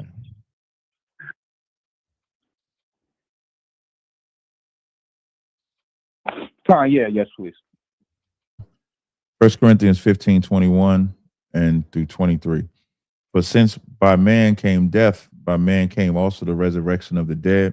For as Adam all die, even so in Christ shall all be made alive.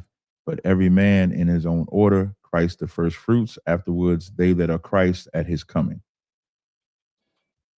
Would you agree that all men would be including the Gentiles that died from Adam? No, I would not. When we look at Gentiles all men, when you say Gentiles, just so we could be clear, Gentiles from your lens of what you're asking is non-Israelites, right? Yeah, just nations. Right. People. So the text is saying all men, so we're dealing from Adam, we're dealing with genealogy, we're dealing with pursuing to now. Just posing plainly asking would that be included? No, it would not. And that's the problem that brothers and sisters and even I at one time suffered reading the Bible. So I always use a parallel so people can understand. In the American Constitution, when it says all men are created equal, that did not include the British white men that they just won their independence from.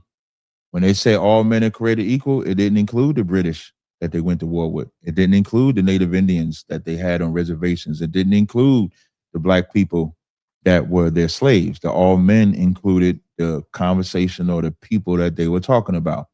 So when it's talking about Adam, that's how you know it's talking about Israelites, because Egyptians don't know about Adam. Assyrians don't know about Adam. The Ethiopians don't know about Adam. That's Israelite culture to know about Adam. That's how you know he's only talking to Israelites. So when he says, and every man and Adam all die, he's talking to Israelites about our history and about our way of life. He's not telling an Egyptian that and through Adam all men died doesn't even compute, because their concept of origin of life doesn't include Adam. Assyrians doesn't include Adam. Ethiopians doesn't include Adam. So that context of the all men is only Israelites. And one more, and I'll land it here. In 1 Corinthians, the 10th chapter, in the same chapter, it tells you, moreover, brethren, I would not you be ignorant how that all our fathers were under the cloud. The fathers that was under the cloud were Israelites. So in Corinth, it could only be Israelites that he's talking to, because there's not the Greeks, ethnic Greeks, ethnic Romans didn't go under that cloud. So even in there, it gives you a clue as to who he's talking to and the context of what he's talking about. Con.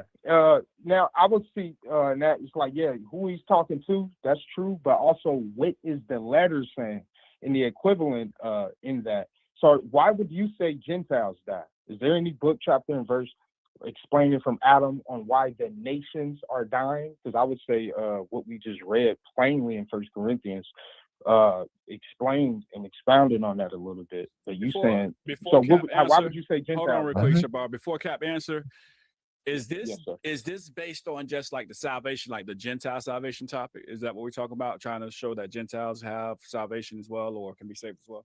Well, yeah. We going in the text and we can see that the New Testament writers are talking about the nations. Like we just read a text plainly talking about from Adam, and then why people are dying. And this brother said here that had nothing to do with the actual nations that we see in the text. It says it did. So that's why I'm just asking plain questions. You know, this book was written, I think, on the 6th to 8th grade reading level, and this stuff is plain here. He just disagreed with the text. So I have another. It's not even talking. Hey, it's not even talking about death. It's not talking about dying physically. It's talking about your spirit when you actually in sin, when you're in wickedness. You resurrected in life in repentance. Like, so it's not even talking about that. He's not talking to those people. If he's not talking to that group of people, why would he be referring to them? That don't even make sense. What you're saying, I don't know where you're trying to go with this.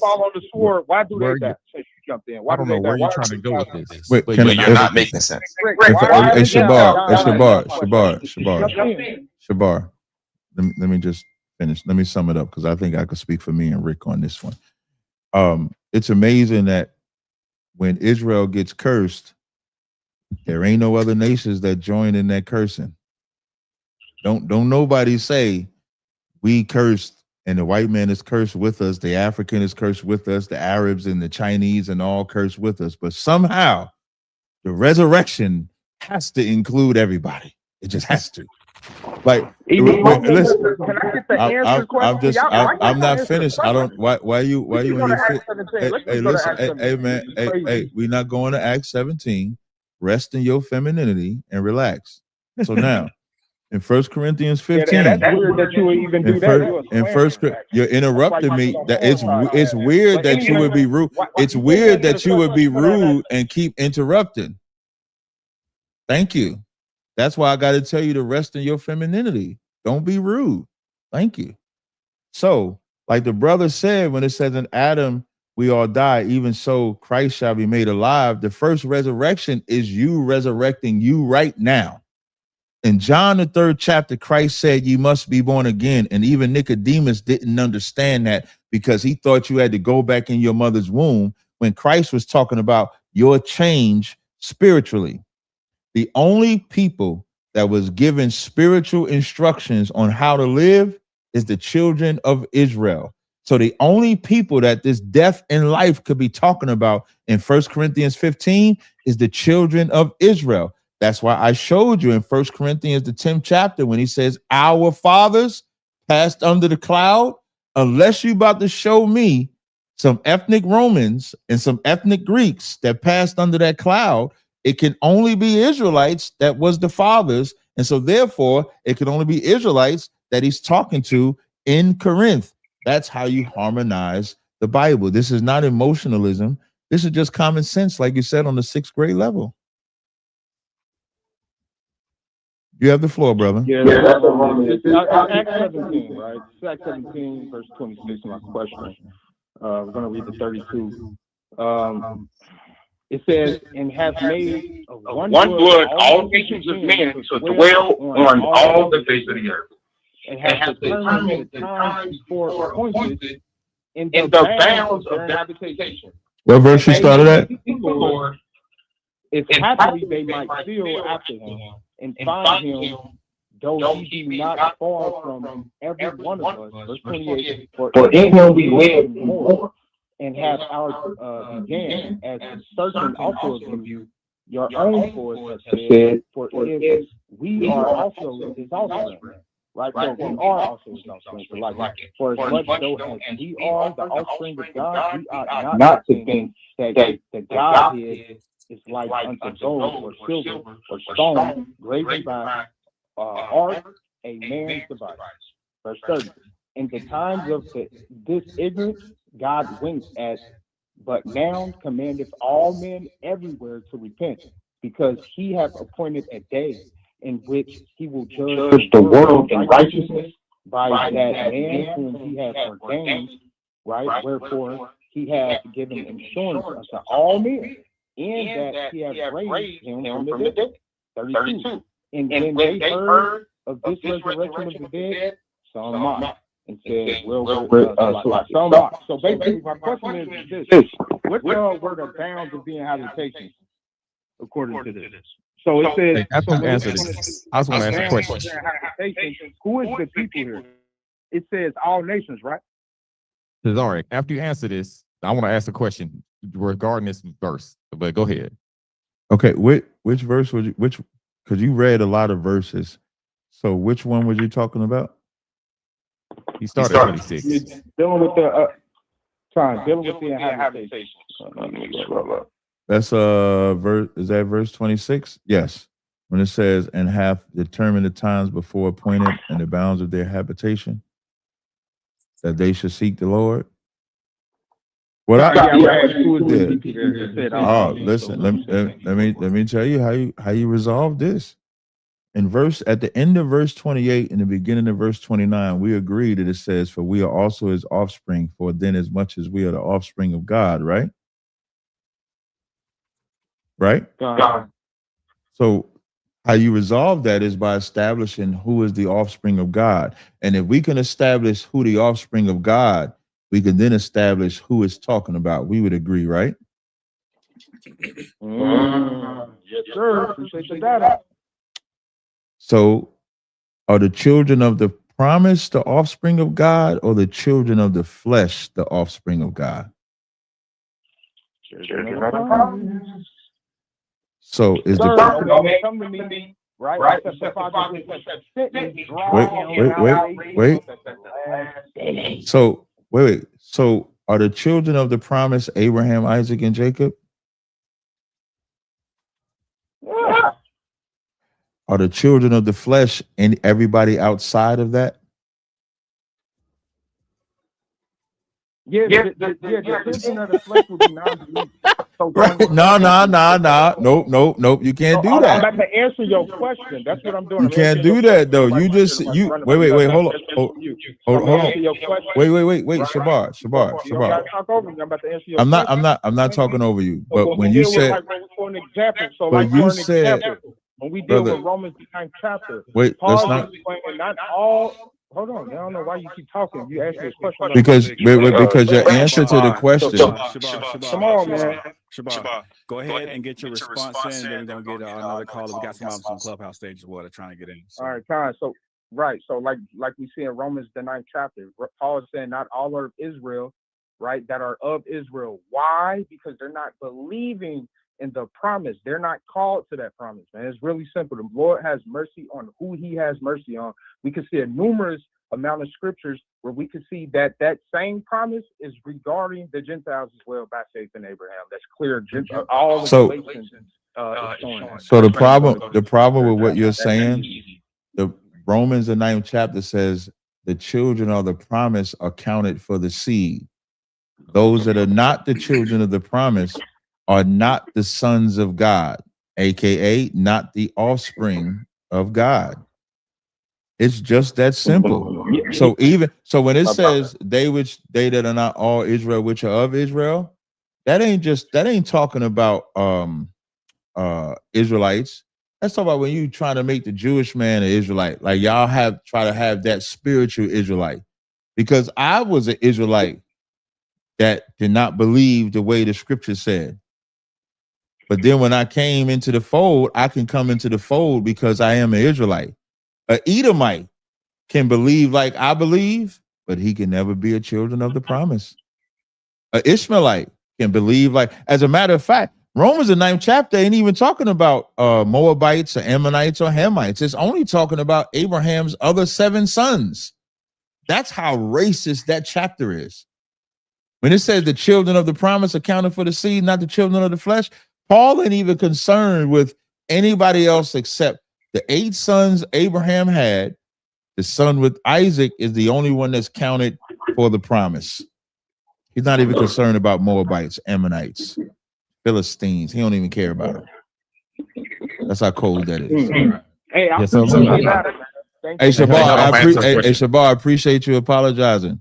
But listen, get yourself under Yeah, control, sure, man. You did a No, good no job. doubt, You did a man. good job. Yeah, get I yourself under appreciate it. control. Hey, it's like how my spirit be. Trust me, I don't hate you or nothing like that. I just really be passionate and stuff. But I definitely appreciate the engagements and you giving this breakdown and stuff. You know, I definitely appreciate it, man. I appreciate the amount of time you have put in the community and things of that nature. So appreciate it. All right, cool. Appreciate you calling. Hey, But I'm gonna go got ahead. a question for you. Hey, you gotta cut him off. No, he said.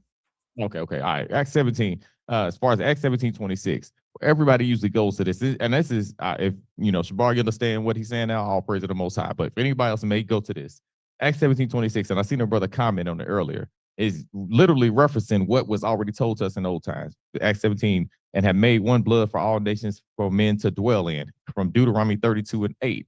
And it says, when the Most High divided to the nations their inheritance, when he separated the sons of Adam, he set the bounds of the people according to the number of the children of Israel. So it's all going into what he's doing for his people. When you go back to 17:27, that they should seek the Lord, if happily they might feel after him. So at the end of the day, when you keep reading on, the subject matter, the topic that starts at Deuteronomy 32 is talking about the children of Israel. So how anybody squeezes anybody else that's not of our people into it, I don't know, but I mean, yeah, I do know, because that's what people hope to do. It's like hoping the neighborhood slut that you've been sleeping with really just wants you and you want to make her your girlfriend. And you know what I'm saying? That's the same thing. You're like, oh no, she's good. She really isn't like that. You know what I'm saying? That's what they do. You just got to rationalize, not you, but it's what people do. I don't know why you want to cancel me. My bad. Y'all got something. Y'all got to continue with. My bad. Go ahead. I hear I'll you. let you get a quick Go ahead. response. That's your question. You got 60 seconds. You got it. Sean, so would you say though that's showing exclusion there in reference, like based upon what you just said and what we seeing in the 17th chapter, all men from Adam. So he said from all men he set their bounds of the habitations of the people. You don't see that correlation there? No, it's like 2nd Ezra 6 when he says all people came from Adam, and then he just started dividing the people. All right, the sons of God is his lineage. That's really pretty much what he's saying. Okay. Hey, again, appreciate the data, y'all. Thank y'all. I wouldn't, iron sharp as iron. So I'm gonna take this, go look at it, go through the notes, what have you. That's why I came up here and asked questions. Appreciate you. All right, we appreciate you calling. Shalom. All right. Kat, what you say you got? Well, before we take the next one, I know we got one person on the clubhouse side. All right, we got one person over there. Why my language gotta be little? Why I gotta be little? Okay, why I want to know? Why I gotta be little?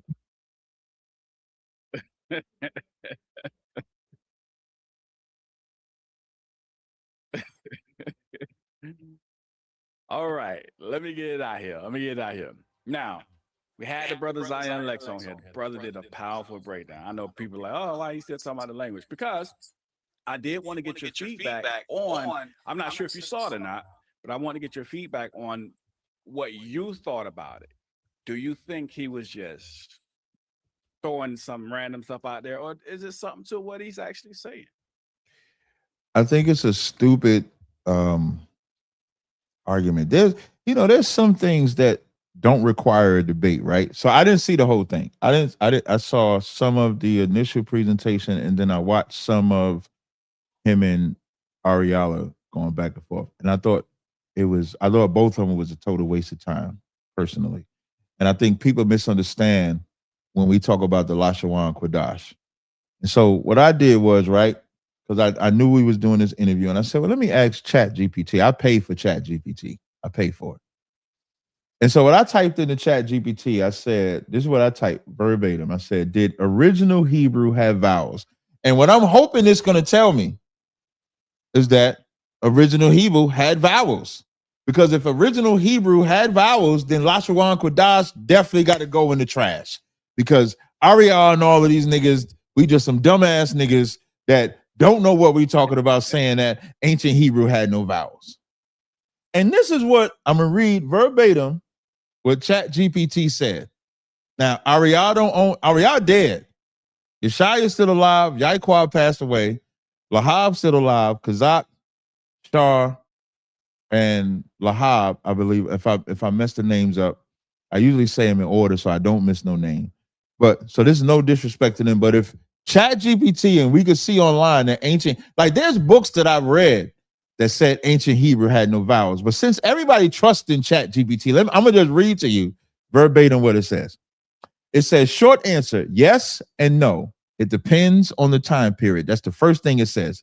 It says ancient / original Hebrew biblical period. Original Hebrew was written without vowels. Early Hebrew writing, like other ancient Semitic languages, used only consonants. Readers were expected to know the language well enough to supply the correct vowels from context. This system is called abjad, a consonant-based writing system. Example, and they use what I think the Malak term. They use that same thing. And so Malak could be read as Malek, Malak, Molek. Context tells you which one is correct. Over time, it says Hebrew began using certain consonants as vowel indicators. Aleph, Hey, Vav, Yod. These are called matres lectionis, if I'm saying that word right. It translates to mothers of reading. They hinted at vowels, but still did not fully use them.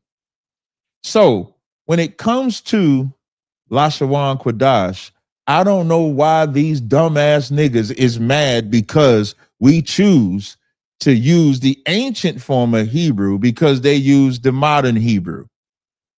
It's a stupid argument. If we're able to take the ancient Hebrew and correlate that and use it in 2025, why is that a problem? Why is that a debate? If the person that wants to use modern Hebrew with vowels and dots and whatever they want to use, that's not a problem for us. We don't care. It becomes one of those stupid ass, I want to seem like I'm smart, but I'm just a dumbass nigga just trying to be smart and appear smart. That's how I looked at it. That's a dumbass nigga.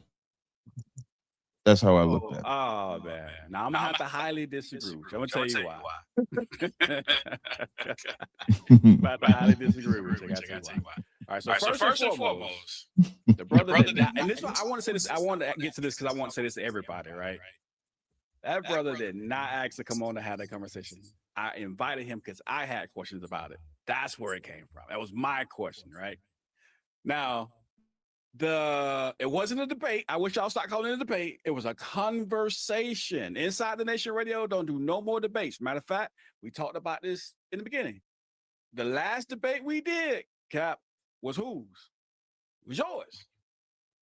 Correct. That's we correct. Haven't did a debate since. As a matter of fact, before that debate, I had stopped doing debates. I just went ahead and did that debate, right? We don't do debates anymore. That was a conversation. And that was me asking the brother to go out and say, hey, I got questions. I want you to come in and have this show with me. So he didn't come on saying, hey, I'm trying to be smarter than everybody else and nothing like that. He did that as a favor to me. I got to say that. Now, this is why I highly disagree with you on. To say nobody cares if you use the biblical Hebrew is far-fetched because you hear it all the time. I hear it all the time. Oh, that's Yiddish. That's Yiddish. You can't use it. And brothers do get twisted and offended. You might not. You might, do your thing. But other brothers will say something off the wall and say you don't really know what you're talking about, and they call it Yiddish. Like, we've all heard it now. My point is that, well, first of all, even you was making your little jokes when somebody said, how about Shimei Shabrakta? Yeah, you can't speak that no more. You can't speak that no more. And then I'm watching like social media, and social media is going crazy over it. And so when I'm saying that, like how you said, you might not be bothered by it. You're correct. I'm not bothered by it. When someone says shalom to me, I'm not bothered by it. But you got some people that are bothered by it. I'm trying to free people's mind and to teach Israel something. Israel needs to learn a lesson in this. Israel needs to learn that everything doesn't have to be argued. It doesn't. Everything doesn't have to be debated. If Lil P comes on that's Zion Lex, my bad. If Lil P, Zion Lex come on your platform and teach that the Hebrew had vowels and does their presentation, I don't even think that should be combated. Should have been no reason for Ariala to come and do whatever it is that he did. Both can exist. That's what happened, though. All he did was, come as a favor, and then that was, hey, listen, the next day on Facebook, all the mighty. That's your fault, though. Crazy. That's your fault, though, about it. Because I think, because you made a post like, after this debate, after this presentation, we can't use a lot. You made some posts like that, Abaya. Yes, you did. Yes, you did. No. Yes, you did. Good. I did. I did was started trouble to the mighty. No, I didn't. Okay. Matter of fact, I got to. We got Facebook keep receipts, right? Facts. I simply said it was a powerful show. You can go look at Facebook. Right. All right. Now, after the mighty man woke up, and I'm like, man, where were y'all when it was time to have the conversation? Because the brother didn't ask. Okay, right. Okay, you're right. But I did see that video because you did that. Say that again. Say what you just said. I said you're right because you did that as a video, right?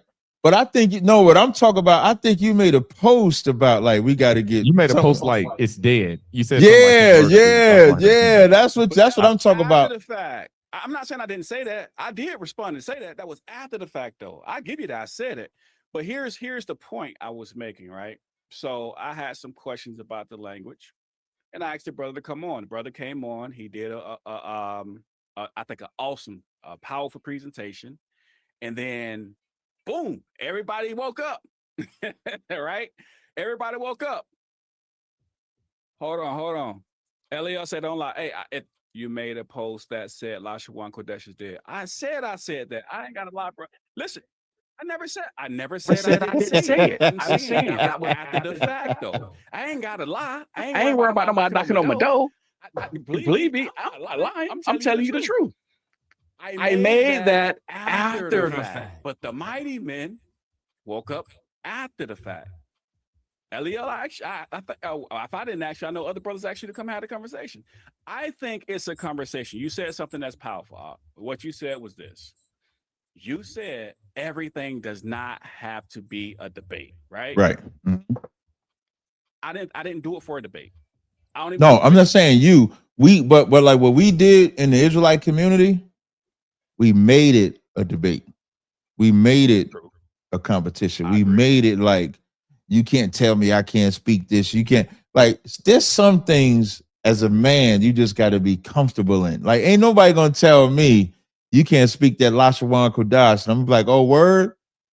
I ain't going to speak it no more. Then I'm going to be however you say my name in modern Hebrew or however you say the Most High name. I'm not doing that. It's pointless. Like we have bigger with the way that 2025 is running with Trump and this society and this system and stuff like that. There's better fights to have. And this goes back to what I said in the beginning of this conversation, why I don't debate Israelites, because Israelites is a small world. I hate to hurt your feelings. I hate to tell you the truth, but the Israelite world is a small world. I did not build my reputation by staying in the Israelite world. I built my reputation by going into the entire world and going into different spaces, battling on different platforms to where I could be recognized everywhere, not because I'm special. I need everybody to understand that I do not think I'm special. I'm only special because of the Most High. That's it. And I'm afraid of him. That's why you ain't never seen me say no wild, outlandish, crazy things against this truth, against the Most High, and you never will, because I fear the Most High. But he has, look, what it say? Yeah, put it on the screen. Read it. Go ahead, read it. Right here. I can't. Screen is knocking it off. Yeah. What it say? I think we literally witnessed the death of Lashawan Kodash. That is, and now once you made that post, that's the post you made. Listen. So listen. Even with, I'm standing 10 toes down on it. I bet you is. None of the mighty men showed up. Everybody showed up later on Facebook. Okay, and I got another post I was referring to, which I was thinking about. So you're right. I made that one, right? The other one I made, the longer post about the mighty men showing up, was after the fact.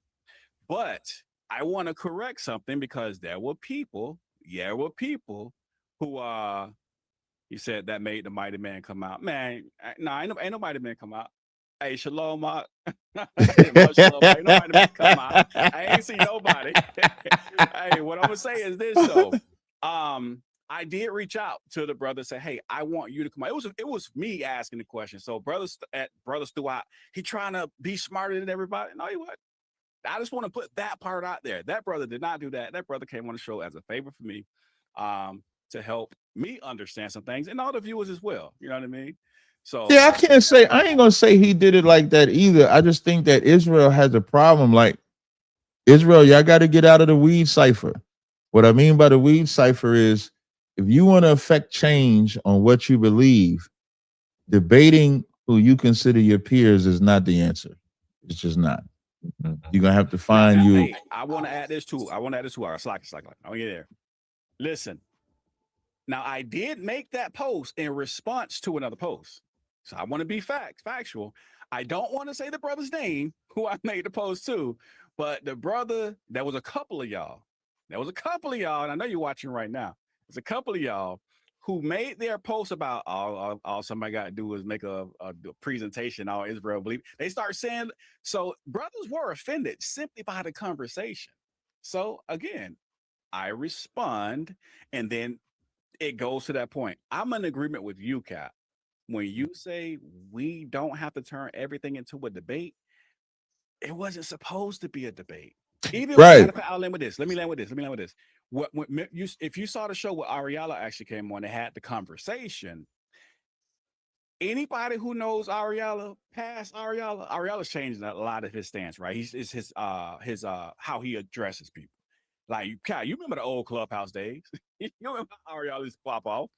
But it wasn't like that. It was a true, genuine conversation because it wasn't a debate. Two brothers who disagreed had a conversation, and you should have heard the brothers behind the scenes. It was nothing but love. I wish I should have did a behind the scenes recording. It wasn't them debating. It was everybody on Facebook that wanted to come and debate because nobody on hip. Oh wait, this I was debating. Yeah, I think and I don't think it was nothing wrong. Like if you want to be the vowel Hebrew brother, I mean, go ahead and be that. I'm just not the low key hate, y'all. Everybody see that low key. No, I'm just saying if you want to be the vowel Hebrew brother, go be that. I'm gonna be the ancient Hebrew brother, and we both can exist. And it don't amount to nothing. I mean, I could never. Somebody tell me your name ain't Tazaryach. I don't know what they're gonna tell me my name is in modern Hebrew, but and if I could say this though, you're gonna hear Tazaryach's name for the rest of your life. I just want to point that out. For those that say they tired, in the gym, huh? Yeah. For those that said they can't wait till they can't hear Tazaryach and Katazar no more, you'll hear it for the rest of your life. I'm sorry. Who say that? Lil P said that. Oh, you don't know who Lil P is? That's Zion Lex. That's a little polite. Listen, I'm the views and opinion of Captain Tazaryach are not those of Inside the Nation. Just to put that out. But you'll hear the name for the rest of your life, by the way. Tazaryach ain't going nowhere. Oh, man. Hey, I could go. I got a couple more minutes left. If there's anything else you want to get out the way, Abaya, because I do got to roll in a little bit. Yeah, I do got one more. Hey, listen. So 743 people watching, 198 likes. Smash the like. That is diabolical. No, I see 190 on my page. Mine might be 190 then. Yeah, you might have to. Let me refresh it again. I'm gonna refresh it again. How do y'all 198? But like, how if it's 700 some odd people in here, you should at least have 546. There's 700 some odd people. Yeah, that's what I said. Like it's 740. I see 7. Yeah, I see 746. Only 200 likes though. That's what I was about to say. How is there not at least 500 likes, man? Show this brother some love, man. Man, is my sound effects not working? Because I've been trying Look, to. we discussing something like we don't know that Negroes don't know that it does help a channel, that it will help spread the truth. Because people don't really give a damn about that. It don't really matter. They just listen. don't I wanna was doing a support live. somebody else. I'm gonna tell you, I was doing a live stream. Let me make sure I'm unmuted. I was doing a live stream earlier, battling the Saint or Sinner. Had 1,200 people watching, whole lot of likes because it's an argument.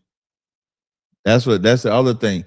That's why like groups be wanting to do debates, because when they teaching, it's like 50 people watching. When you debating, it's like 500 people watching. And so because you want to get the people watching, you rather do the debates than the teaching. I would rather do the teaching, and if it's only 50 people watching, maybe that's all the Lord wants you to have. Maybe that's all you need. I think we gotta like, Israel needs a reestablishment. Israel needs a reestablishment and a reorder. What we've learned in Esau's year is that you cannot trust every Israelite because they know a book, chapter, verse. You cannot. What we learned is that y'all mad at ISUBK for saying we home of the truth, but y'all did not listen to Priest Daniel Allah, who loves all of y'all. I'm gonna say this with 100% certainty. I love Priest Daniel Allah more than y'all, because there's never anything that he's told me that I haven't done. There's never anything that I've told him that he hasn't done. But when y'all have not listened to Priest Daniel Allah and the counsel that he's given to you, you have hated him. And that's why your group ain't shit. That's why your group falls. That's why your group has splits. That's why you can't get along. That's why you don't have no respect, because you don't even respect who you call an elder. And I feel bad that Daniel Allah has to go through that. I tell him this all the time. And I told him I was going to say this tonight, because there should be some respect on Priest Daniel Allah's name. And he's such a good he's such a good brother that I don't even understand how, when he counsels y'all, that y'all don't listen to his counsel. I don't understand it. And then you'll say, you don't want to rock with us because we too hard, and this brother comes with love and you don't listen to him. So what you have to analyze within yourself, maybe the problem is me. Israel has a problem. None of y'all are teachers. Nobody authorized you. Nobody told you to go out there and do it. The mistakes that you're making shows it. Y'all better get it together, because the Lord is doing the checks and balances. He's got rid of all these groups right now. You got Sakari niggas done. There's about 15 to 20 different Sakari groups rolled up after they found out what Gorilla does in the night, in the daytime. You know how many groups that came out? When my brother in the school, I told the brother in my school that was battling in that camp, that was a former Sakari group, I said, I wouldn't even battle them about nothing except how you didn't know. That's all I would have battled them on. How you didn't know. So listen. Hey, hold on. No. Pause. Hey, Abaya, you got to put that comment up. Put that comment up that Bishop Melchizedek just said. Fast. Put that. Ooh. Bishop Melchizedek. Read that comment. What did he say? I can't see. It went up. He called him Glorilla. Nah, I ain't putting up the screen. I'm not putting that on the screen. No. Look, I've been talking about Gorilla Hebrew like to no end all year. I mean, I don't know if y'all saw when he was on No Jumper and Wack happened to be on there and that went up. But I did tell him I wouldn't talk about him as bad anymore, because I think I've done my job. I think I've made it abundantly clear the position that we should take with him. Nobody wanted to listen to me when I spoke about Genesis last year. Y'all will see. Now, I don't care if you listen to Genesis or not. I really don't. Just don't ask me to listen to them.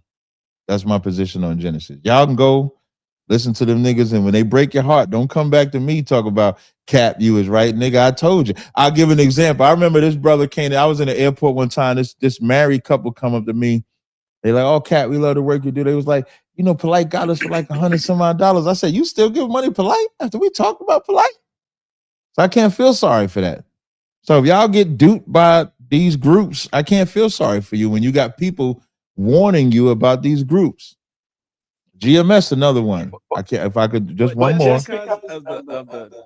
Well, now I want to go in there. We got one more person on stage. That got Oh, okay, good. What's the person got? What the person got? Who we had? Dom over there, one of the mods. Yes, sir. You can hear him. Go ahead, Dom. Nah, but you got to change the iPhone. Yeah, he's a transformer. Yeah, more than meets the eye. Yeah. Hey, Soundwave, you got to come back in. You got to come back in, Soundwave. Hey, I bet his phone working the whole time until it's trying to unmute. All of a sudden, it went out. I mean, I have all my signals. We can hear you now you can. Now you good. You can hear me now? Yeah, you're clear now. Hello? Okay. Shalom, chat. So this is brother Mal Halab. You probably know me as. I do want to start off by saying I appreciate what you said in particular about Priest Danyala, right? Priest Danyala is my elder, and he is the elder of a community that I started recently. He was the elder of my former camp that I was in. And I 100% agree with everything you said as far as brothers not taking his counsel. That's something that he's spoken to me about. But if you ask him, he will tell you that I am the lone person that has, right? He will tell you that if you ask him. But I do 100% agree, and I've seen it myself. And I want to add a little bit more context. The reason why brothers pick Danyala to Priest Danyala to be their elder is because they know what kind of person he is. They play on the fact that he is so loving and he wants everybody to thrive and do their own thing. So they know he's not going to actually come down on them. They know that he's not the rebuke you kind of elder. That's not his spirit. That's not his mentality. But he will give you excellent wisdom that comes across as rebuke. And it comes across as rebuke because the wisdom is counter to what they want to do. That's why they reject it. They reject it because they didn't pick him to rebuke them. They didn't pick him to give them counsel on things that they don't want to do or that they do want to do, and he's saying don't do. That's not why they picked Danyala. They picked him for the reason that you said. So I do want to just kind of give a little bit more understanding as to why that is. Now, with that being said, I do agree with about 80% of everything that I heard, and I want to get to my questions. I just have about 2 questions.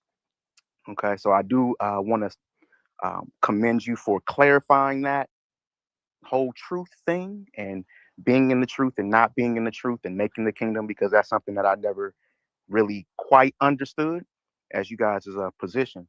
So saying what you said, do you have to be in the truth to make it to the kingdom? Yeah, I would say yeah. I think in the scripture, I think there's a scripture that does say something about receiving a prophet's reward. Let's see if I can find it. That's the first thing that popped in my head about getting into the truth. See if I can find it. So I think there is a scripture. It says this might be the one. Luke 6:23 might be what I'm thinking about. Let me just read that real fast. This is Luke 6:23. It says, "Rejoice ye in that day and leap for joy, for behold, your reward is great in heaven. For in the like manner did their fathers unto the prophets." So maybe a prophet's reward, maybe doing something for the prophets, you might get in there. So I don't want to. I'm not saying that with 100% certainty, but that could be another way to get into the kingdom. But I think you do have to be in the truth to get in the kingdom. Yes. Okay. And so you got to get an ISUPK then. I'll just go to my next question. That's what I'm always saying. With that being said, Wait. Hold on. Let me add on to that. The reason why I'll say that is because, and this goes back to why we take that stance, is that if we look at this past year, groups that y'all would have said were in the truth, we find out that's not the case. So that goes back to why we say that. When I say an ISUBK, I can trust that. I can trust that that's a place where if there's issues, whatever the problem and stuff may be, it can get worked out. I don't know if I could trust that everywhere else. If you just take with the Sakari, for example, the way that they talk about what they knew about each other and hid about each other, how could we say that that's the truth? You got one cat saying he got $10,000. This dude like to take it up the butt too. Now, if you know that, but now I'm not even talking about whether it's true or false, but the fact that you can make that accusation, I can't put a stamp of approval on somebody else. Just take this past year, that one group that everybody would have thought was in the truth too, and ISUPK is wrong for saying that, you would say, damn, I guess they ain't in the truth. So that's why we make the statement. It's a trust thing. Yeah. I always believe in believe it. But no, I understand that. It's just once once I ask you a question like that, then it just kind of seems to conflict on its face. But I do. No, because the prophet they helping would be an ISUPK. That's what I would say. That's right. You good. So that means ain't no prophets outside of UPK then either. But that's a whole nother. I'm not stamping them. You listen. You could think you're a prophet outside of ISUPK. Just don't ask me to stamp them. Like I said, the only Priest Daniela, I've told him this since 2014. I've never said this publicly. Since 2014, I've told him this. Whenever I'm making those statements, I'm never talking about him. So, but I can't stamp nobody else. Yeah, and I kind of feel it because, hey, I'm like, the Church of Louisville, you better, the way we teach, the way we understand, the way we follow, that's what's the truth. So I don't know. I understand. Thank you, brother. You had a second question too, right? Mao. I don't understand. I just hope that. Okay. Your services are terrible. Gotta get out that T-Mobile. Y'all got T-Mobile too? Y'all got South that T-Mobile. All right, what about now? There you go. Yeah, you good now. I do got T-Mobile. That is what it is. I got T-Mobile. Okay, my bad. But no, I just was hoping out of that, a little bit of pressure I was applying, that you could at least understand why somebody would, if they just I do. Black they would be offended. I do. Yeah, I totally okay. I do and I don't. Hey Mal, I do and I don't understand. I understand why you would be offended. The reason why I don't understand why you would be offended is because I would never be offended if you said that to me. But I do understand. So I understand and don't understand at the same time. Right. The reason why you should just understand is because what they're hearing is you're not going to make the kingdom. That's what they're hearing. They're hearing if you don't come under General Yohana, you can't make the kingdom. So they're hearing you might as well be the two-thirds. Even though you're not saying it, that's what you can only deduce. With that being said, I just got one more question. Okay. That's three. Hey, that public education, but you said that's three. Yeah, that was kind of sick. Actually, I asked follow. Hey, hey, brother, if I may, before you go on, I was going to just real quick. I know you said something about why you would be offended, why you wouldn't. It's understood, but that's understood in the sense of if somebody said you like to have your wife play with, toys with you and use them on you, you wouldn't get offended because you know it ain't true. You know what I'm saying? But if you feel like it's true, then you might kind of feel a little way. But go ahead. That's a wild analogy, Salaka. I was like, what? Yeah, Mile. Yeah, I wouldn't accept that one, brother. That's a wild you ain't gotta analogy. accept it. It's the truth. Yeah, sometimes, whether you like it or not, it's true. I don't find no truth in that one, but hey, you not find the truth? Hey, same thing for Abaya and Tazaryach. If they got offended, what you mean? I like these toys. Hey. All right, I guess that's crazy work right there. I'm not even dipping in nobody's bedroom, brother. What you doing?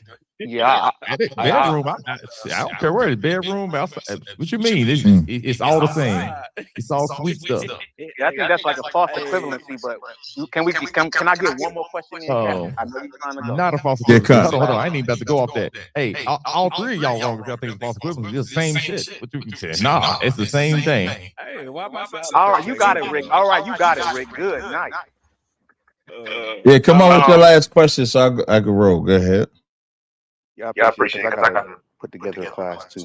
Okay, so now just to go back to the part of the conversation that you guys were having in reference to the elders and the Cornelius and whether or not the doctrine changed over time, and you guys holding the position that one was through ISUPK has not changed. You guys were talking about Cornelius and salvation and all of that kind of stuff, right? And you said that you wouldn't consider, you basically, well, I'll roughly paraphrase and you can correct me if I'm wrong, but you said in a nutshell that you don't consider it a change because they were still kind of in their, if they're still learning the truth, they didn't learn it in one day.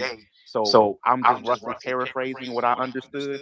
Like, you don't count them being in their learning curve and actually establishing the doctrine as, a period where it could be considered changes. Is that correct? That's not my main question, but I just want to make sure that I represented your thought correctly. Is that right? Yeah, I look at that as them because their doctrine is that only Israel could be saved. So saying Cornelius is an Israelite is not a change of the doctrine of only Israel can be saved.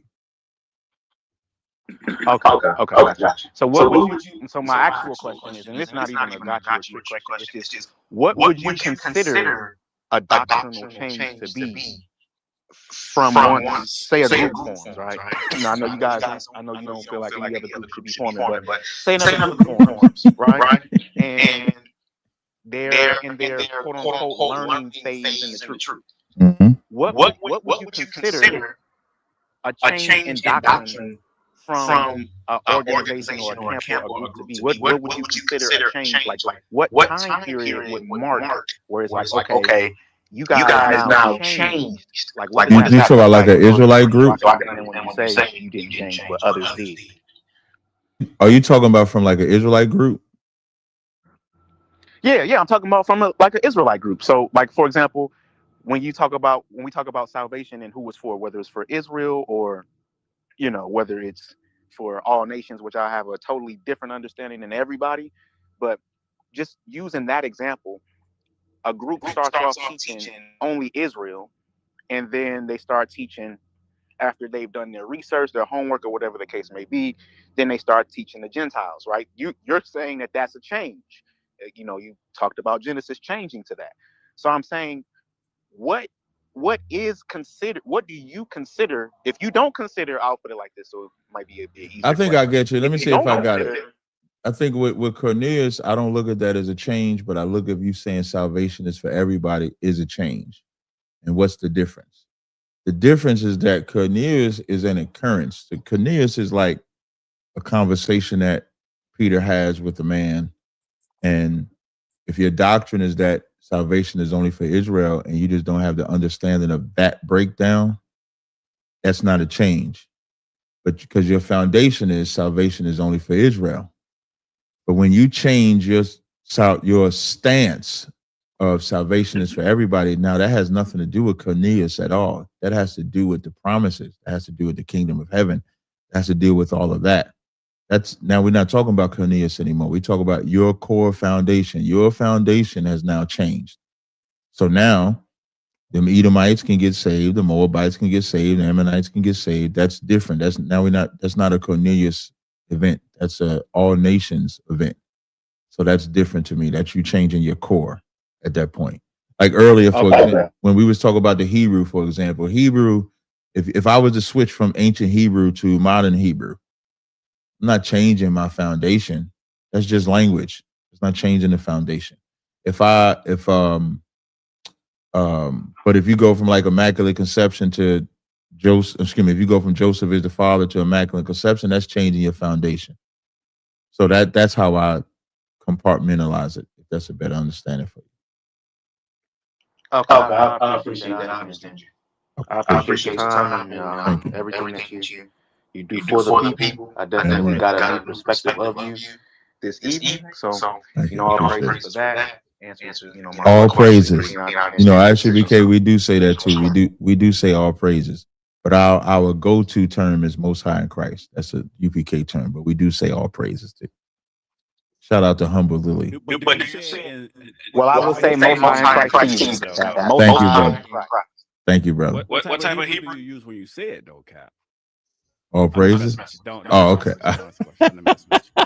I'm messing with you. No, I'm messing with you. I Hey, can listen, can I man. go now? Thank you, brother. I appreciate it. It'd be great. I gave you Yeah, more man, I'm gonna let time. you You get know, I out of gave you here. more time. Hmm. Hey, man, I'm gonna let you get out of here, man. Hey, listen, last thing before you go. Okay. Tell God Logic we need him to get on here so we can beat him up. I'll tell God what I'm gonna try. What I'm actually gonna try to do for God Logic is bring him like on a platform like this. I'll tell him, and I want to get him on that Matan platform. See how he does on there. Like God Logic is a cool cat. Like when you and a lot of these cats be, yeah, he's a cool cat, and I want to give him props because I didn't think he would I didn't think he was going to bring me to his home. I thought we was going to do it like at my school in Vegas. And what we ended up doing, he said, "No, come over to the crib."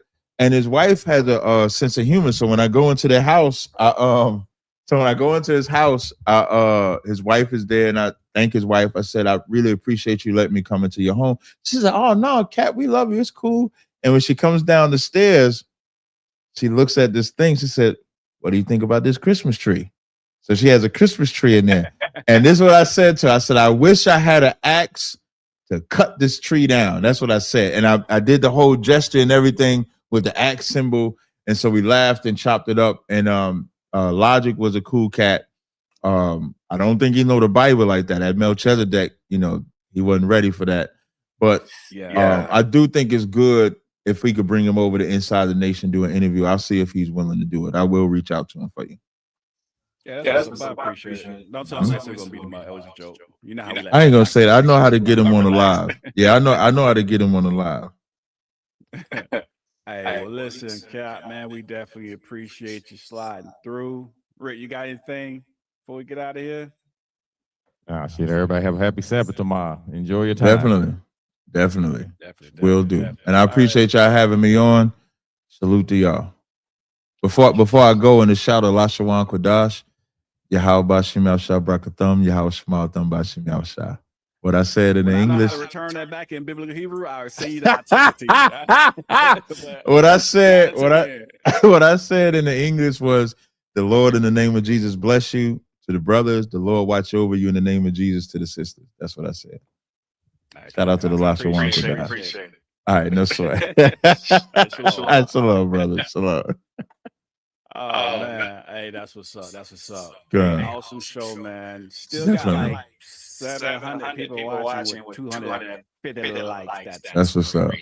No, them likes is crazy. Them likes is crazy not to have them likes on there still. That is diabolical. But you should start doing that poll though. You should start doing the poll because that'll probably get them. People don't block for you. They don't pass the ball. They don't do nothing. Yeah. They don't want nobody else to score but them. Mm-hmm. That's it. That's crazy. Yeah. But I will see y'all later, man. I got some more work to do, man. So I'll holler at y'all later. Hey, shalom. Shalom. Hey, shalom. All right, peace. All right. All right. Let me come over here. Put myself on the screen. Hey, 2 quick updates before I go. I already gave y'all the salute, so Bezos can't say nothing to me. The 2 debates about to be broadcast tomorrow at 6 p.m. Eastern. The debate with Jake Shields versus the Jewish cat. And then Sunday, 3 p.m. Eastern time, Captain Kadazai and myself debate against the Jewish guys will be premiere. I appreciate y'all rocking with me. I gave y'all 2 debates. I don't care if you say, "Oh my God, Bezos," don't nobody care. I gave y'all 2 debates. Excuse me. I gave y'all a debate and a live. I didn't do no Car Chronicles because I got some work going. Hey, before I go, let me read this off before I go. Hold on. Before I go, I got to read something out. Where's Itazab text message? This is a new premium. Y'all see this shirt? Ain't no quarter zip nigga. I had to wear it twice. It's a new quality premium shirt. It actually feels good on my skin. Heavy, oversized print, built different, built better, built for One West. Website is coming soon. I didn't deserve that stray. You almost made me say something, but I'm gonna be nice.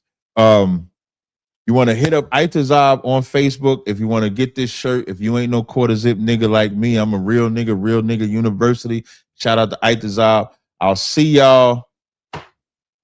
I probably ain't doing another live stream till Monday, but who knows? Somebody might hit me up when I do another live stream.